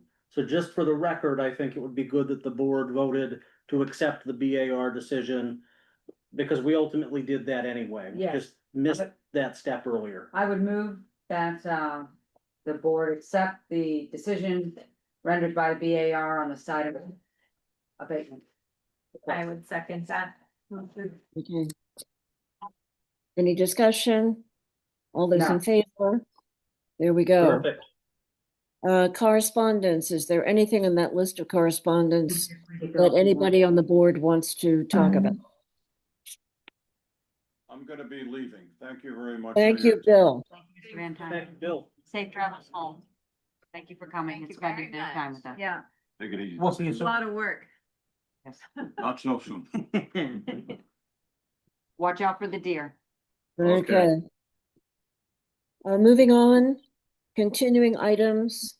We have a receipt for pumping, a holding tank on the old schoolhouse road. We have requests. People have filed requests to the DEP. Is that right, Tyler?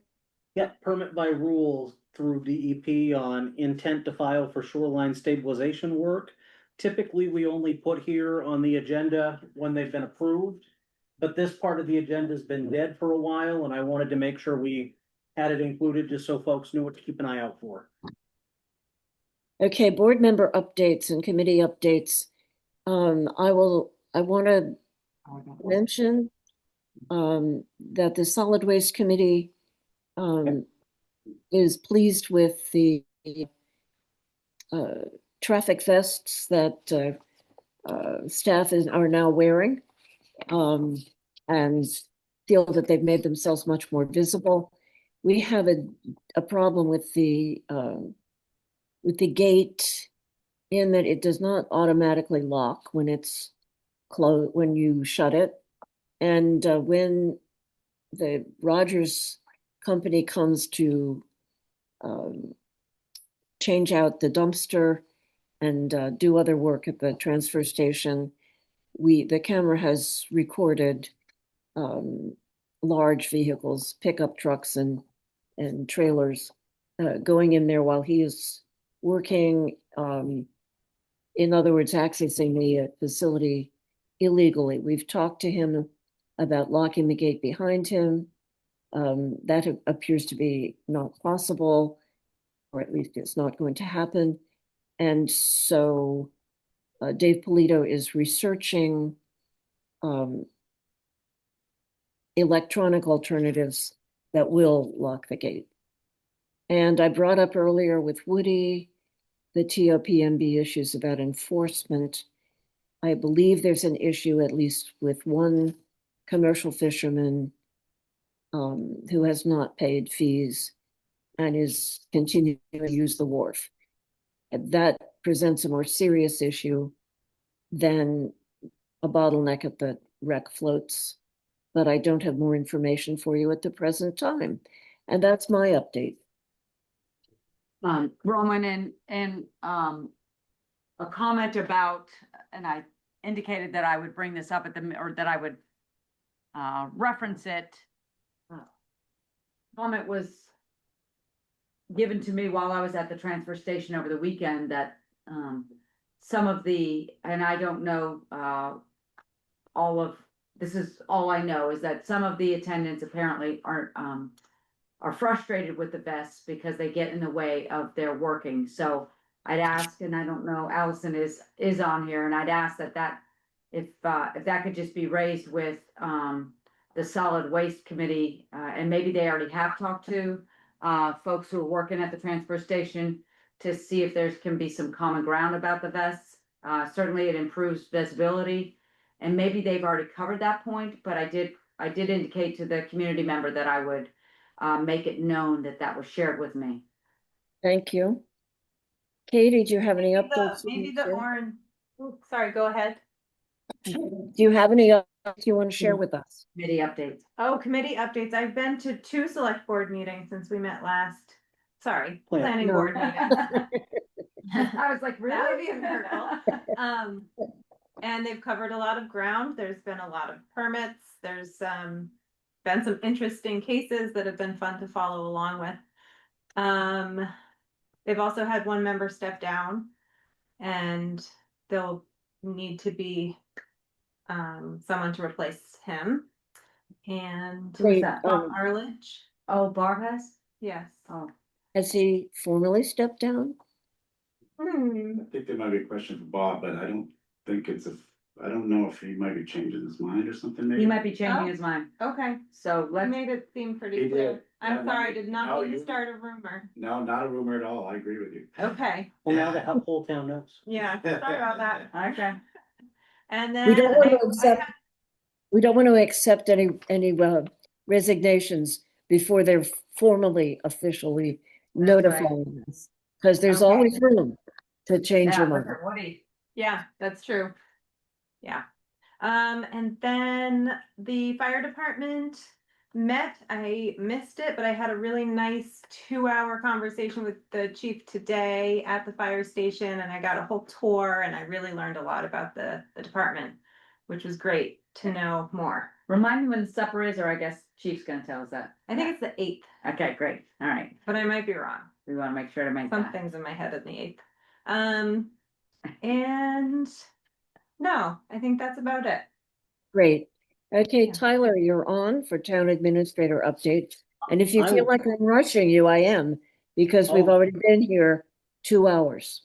Okay, I just have to make a plug. I did not give my committee updates, and my big one is Fall Frolic and the art show on September 20th. Rain date is the 27th.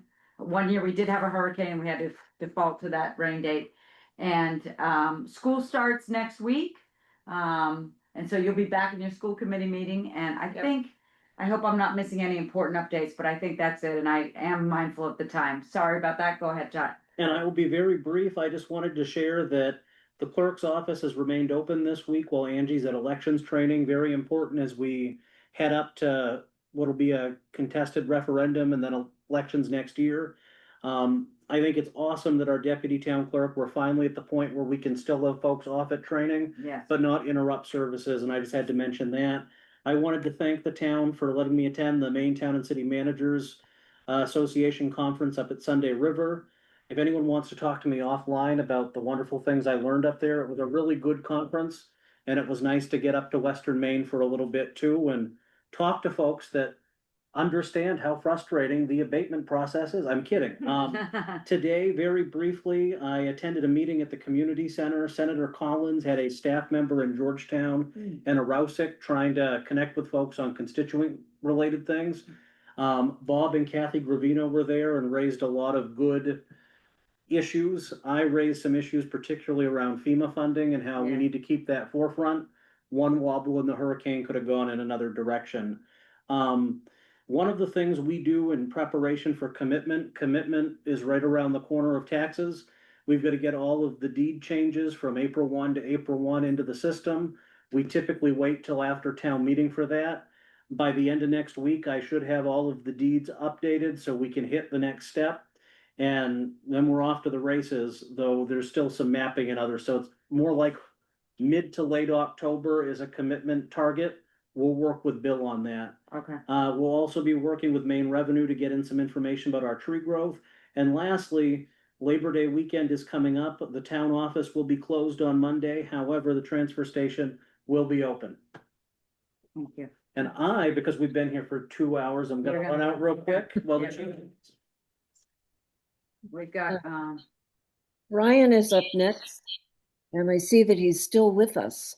Congratulations to be here. We appreciate We're hanging in there. I did admit I did eat my dinner while I was waiting. So, yeah, so I'll try to be quick. I know it's been a long meeting so far. So, just a little update from the fire department. Since July 1st, we've had 36 calls for service. 27 of those 36 were for ambulance calls, EMS calls. The other 9 were fire calls.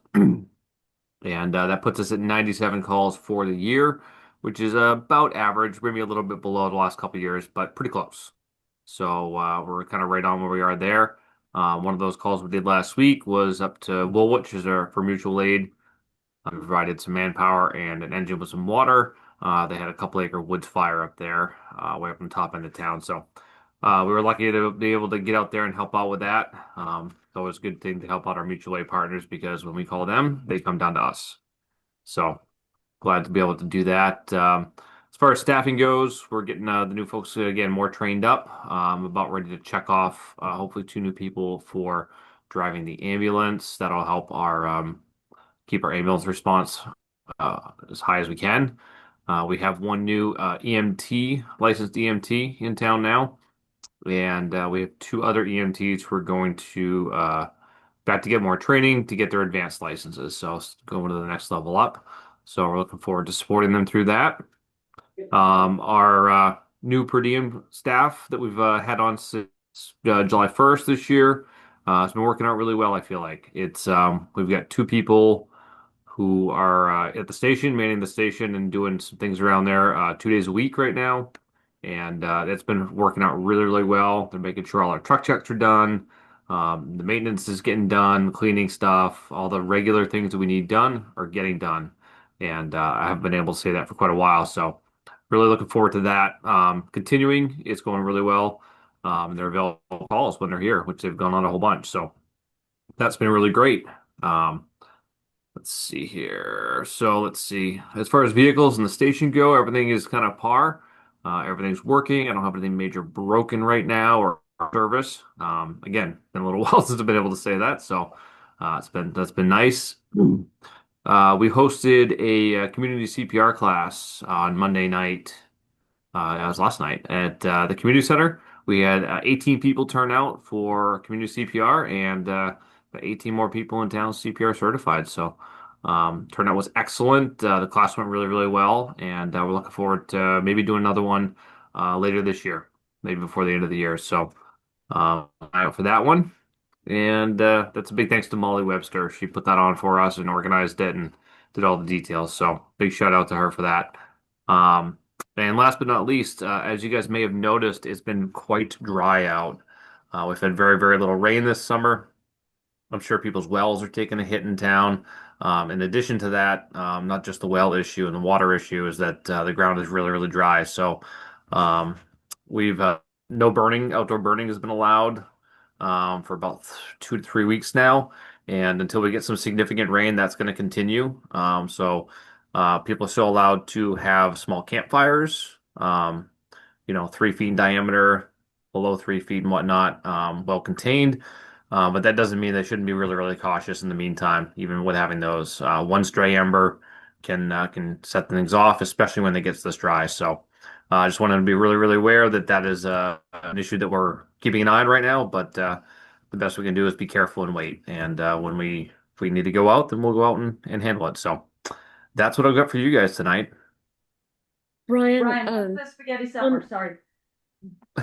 On the, I want to ask on the ambulance calls, have we been able to answer them all ourselves, or have we needed to use the Bath service? I believe Bath has been down to Georgetown twice so far now under the new contract we've got with them. So one of them, it was possibly some miscommunication, but we also didn't have a full crew to man an ambulance at that time, so we did need them that time. So yep, it's been twice. The system has worked exactly how we've anticipated it's working, and that's good. No unforeseen circumstances so far. Great. Okay. Sorry, Aria, I didn't mean to interrupt. That's okay. Yours was a more important question. I just know that probably a lot of people want to know when that spaghetti supper is. The spaghetti supper is, where are we? September. Not on the Google Calendar. It's not on my Google Calendar at this moment. I apologize. I don't have that date in front of me right now. That's okay. I think It's on the door. it's on the door. Yeah, there are flyers up. Yeah. So that's coming. I'll go get it. Early October, first weekend of October feels right. Okay. So Thank you. we're doing that. So yeah, keep an eye out for that. Hope to see you guys there. So again, thank you very much for having me, and hope you guys can have a earlier. Thank you, Brian, for all you do. Thanks, Brian. And for coming tonight. Code Enforcement Officer, Mike, you've been so patient over there. That's okay. He didn't get to eat his dinner. That's all right. I'll make, snack. I can miss a few dinners. So we have a holding tank application at Blueberry Hill, 4 Blueberry Hill Road. It might sound familiar to you. That submitted a permit application for a holding tank. The proposed system was designed by a state licensed site evaluator, and the application design and the state variance, I believe, was in your packets. Because the on-site well is located less than 25 feet from where the tank is going to be placed, requires a state variance. And in that state variance, it stipulates that a jazz well seal, which is something that protects the well from surface water, overflow is what I would call it, needs to be placed on the well before I would issue any permit. The town ordinance allows holding tanks, which part of that means it has to have an alarm, has to be pumped at least yearly service agreement with a local pumping contractor, which they have, a company in Topsom, and owner reporting obligations. So at this stage, I don't see any reasons or issues preventing the approval of the proposed holding tank. However, still waiting for the jazz well seal to be placed in, which I believe is going to be happening in the next week or two. So part of this process, the select board is asked to sign the application agreement for the holding tank installation. So Mike, first of all, on the application where we sign, there are several requirements. One of them is the jazz well seal, one of them is annual pumping, and one of them is reporting that it has been pumped to the LPI. That's you, right? Local plumbing. That is correct. That is correct. So the owner is And then- required to hold records for at least 3 years, and I can inspect it at any time. And does somebody inspect this gel seal after it's in there? I mean, does it require, how long can it be expected to not need service or replacing? Right. I don't know the answer to that question. I can certainly research it. And he gave me I was there this morning actually for a plumbing inspection, so he mentioned the company. It's escaped me right now, but I'm happy to check. I just think we should stay on top of that aspect of things because it's a variance that they could not have gotten if the state hadn't had this crazy idea that a sewer in your basement this is replacing something. To me, this is brand new, but that's better than what the alternative seems to Fair. be. The holding tank in the home, No, the holding tank is a totally sealed tank out front, but dug in, right, it's underground. yeah. But before that, there was some sort of wastewater disposal in the basement, which Gotcha. made this a replacement system. Uh-huh, Whereas if it was a new one, it wouldn't happen. okay, Right. got it, It would have remained a boat garage. okay. Yes. All right, so in other words, do we need to vote about this? Or do we just need to sign the application? Just sign on this one, Okay, All three of us or just Bronwyn? all three. no, all Okay, three I of got it us. right there. Okay. There's got it. 3 lines on there. Okay. Okay, right. and next Yeah. up is tree cutting in the Ipcar Preserve.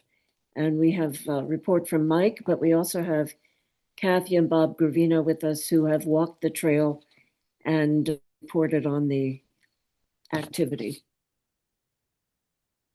Right, So Mike, so, go on. sure, so. Go ahead. Yep, sorry.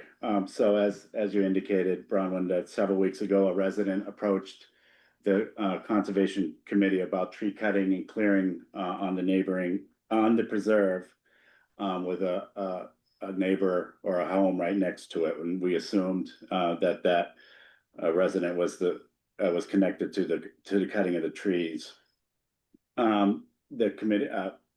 The Conservation Committee went out there, took some pictures, saw what was going on. There was white, looked like PVC pipe placed over the survey markers because the Ipcar Preserve was surveyed by Island Surveys in 2017, I believe it was. There was visible cleared area, and there was also what we believed was some landscaping rocks or a rock wall, if you will. I, on Tuesday, August 19th, went out with Ms. Gravino out there and we could, saw exactly what they saw. I took a couple more photos as well. Last Friday, I was able to finally speak with the homeowner, which is on Blueberry Hill, ironically, but not the same property, but on Blueberry Hill. Their response is that the trees were damaged or compromised during the storm of January 2024. She had arranged, because it was compromising her property, she believes, so she had arranged, and she in fact did have the trees cut, and then the brush and so forth was basically put back or dragged back onto the Ipcar Preserve.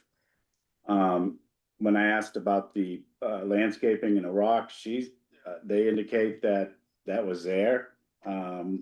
That they didn't put it there. That was the response I got from the homeowner.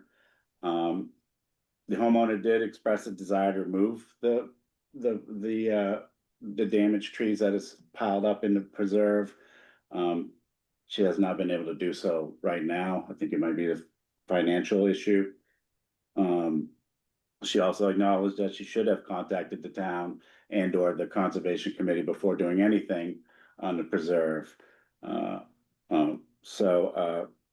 I hadn't reported back to Ms. Carino yet. I wanted to start here. But in talking to the Conservation Committee, they hope that the trees and brush can be removed off the property and cleaned up. And by removing means you can't burn it. no Right. fires are, well, obviously now, as the chief indicated, because it's dry, but it's not allowed on the preserve anyway, and disposed of elsewhere. So that's where we're at today. I don't know if Kathy, if I missed anything, not to put you on the spot, but feel free to chime in.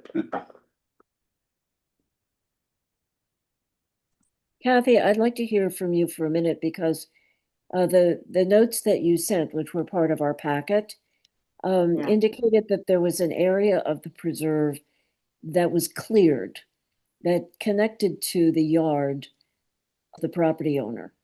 Could you be more descriptive, explicit about that? Yes. Yeah, go ahead. I had not been up there since the house was built. I walked that area with John Wood back when he surveyed the property. And I've also been in there when we checked trails and put up trail signs at various times. When I was there before, there was no house there. So that's all since the survey work that we had done. Clearly, the property owner was aware that there were survey pins where they are because they put white PVC piping over them to make them visible for whatever purpose. But it's now in the middle. Well, the cleared area extends into the preserve by 10 to 12 feet in every area. They've also, the rocks, large boulders, lovely landscaping in the preserve on the preserve side of the pins. So. And well, I guess that's all my questions for you because the Conservation Commission has not actually met since this development. Correct. But I'd like to point out to the board and to Mike that Maine has a timber trespass statute, which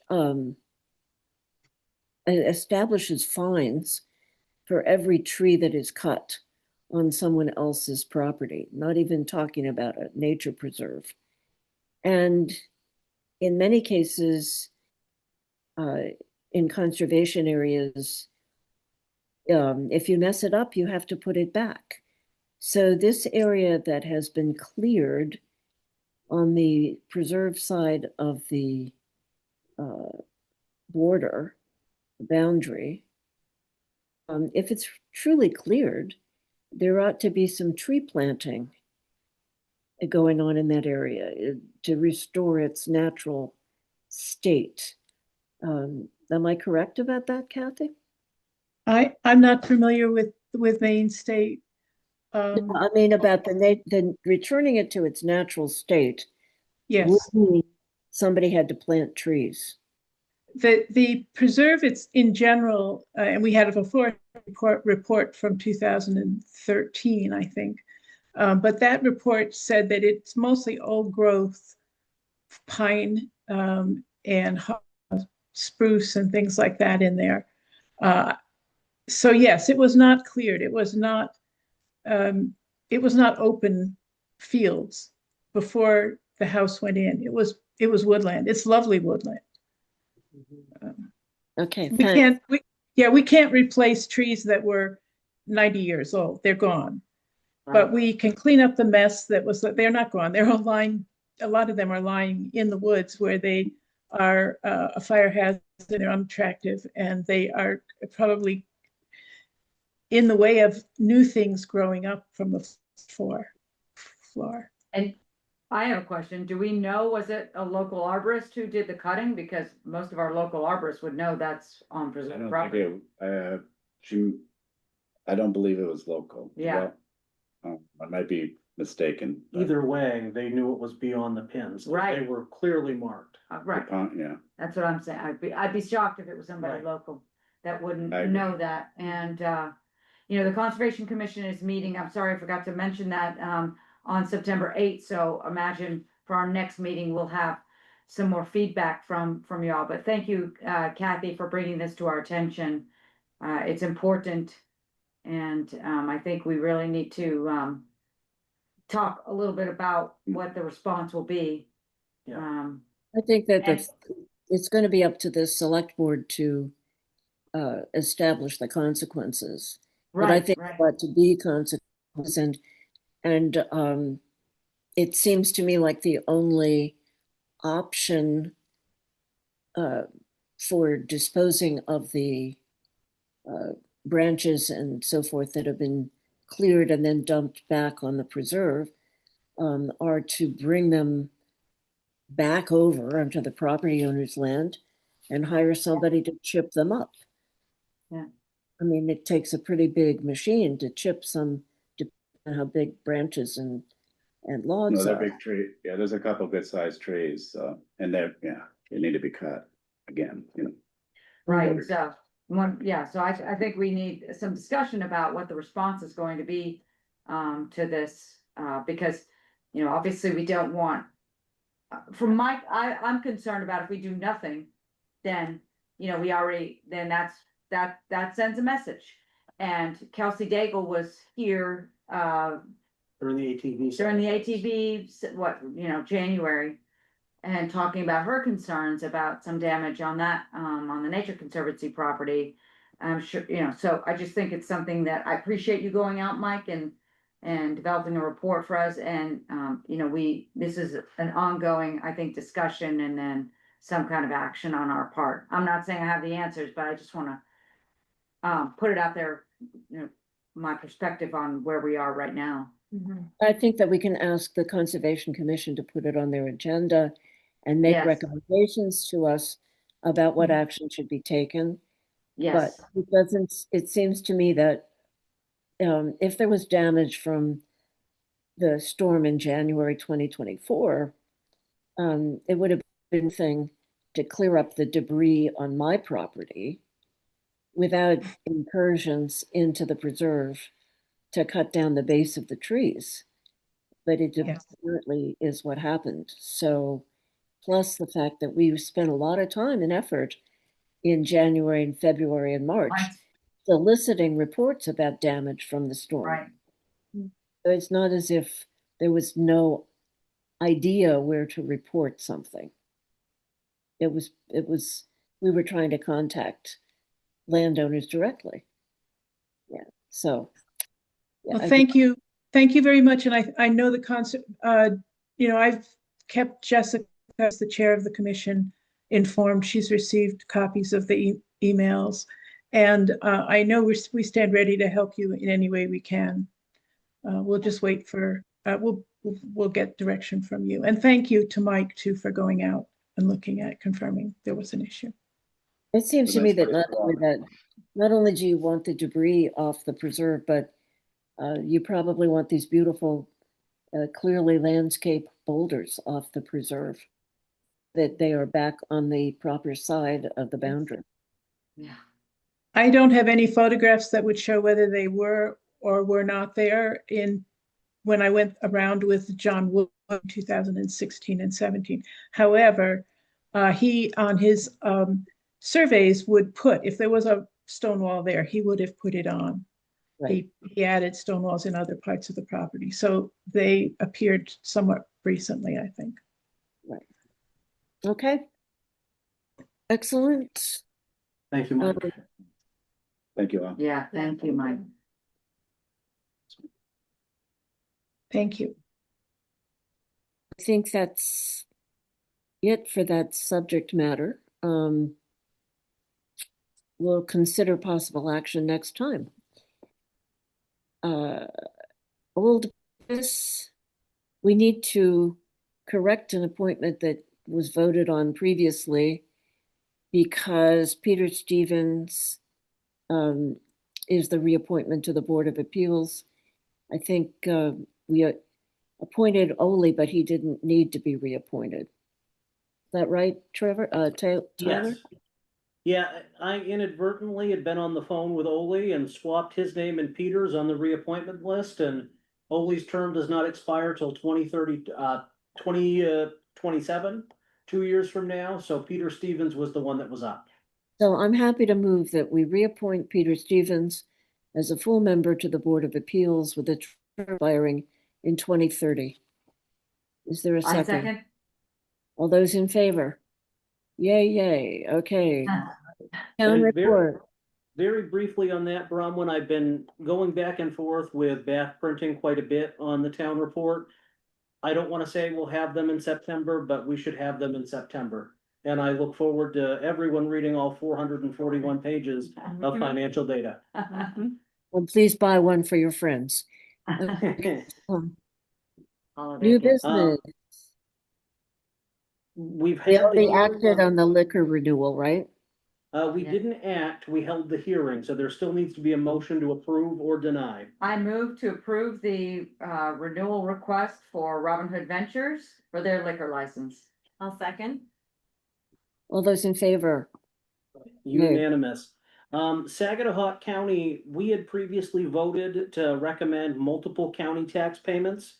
The county has come back wanting us to set a requested amount that they may or may not honor. So I thought 2 was fine, I thought 4 was fine. I'd go monthly like the school, but they would like the town to weigh in on how many payments.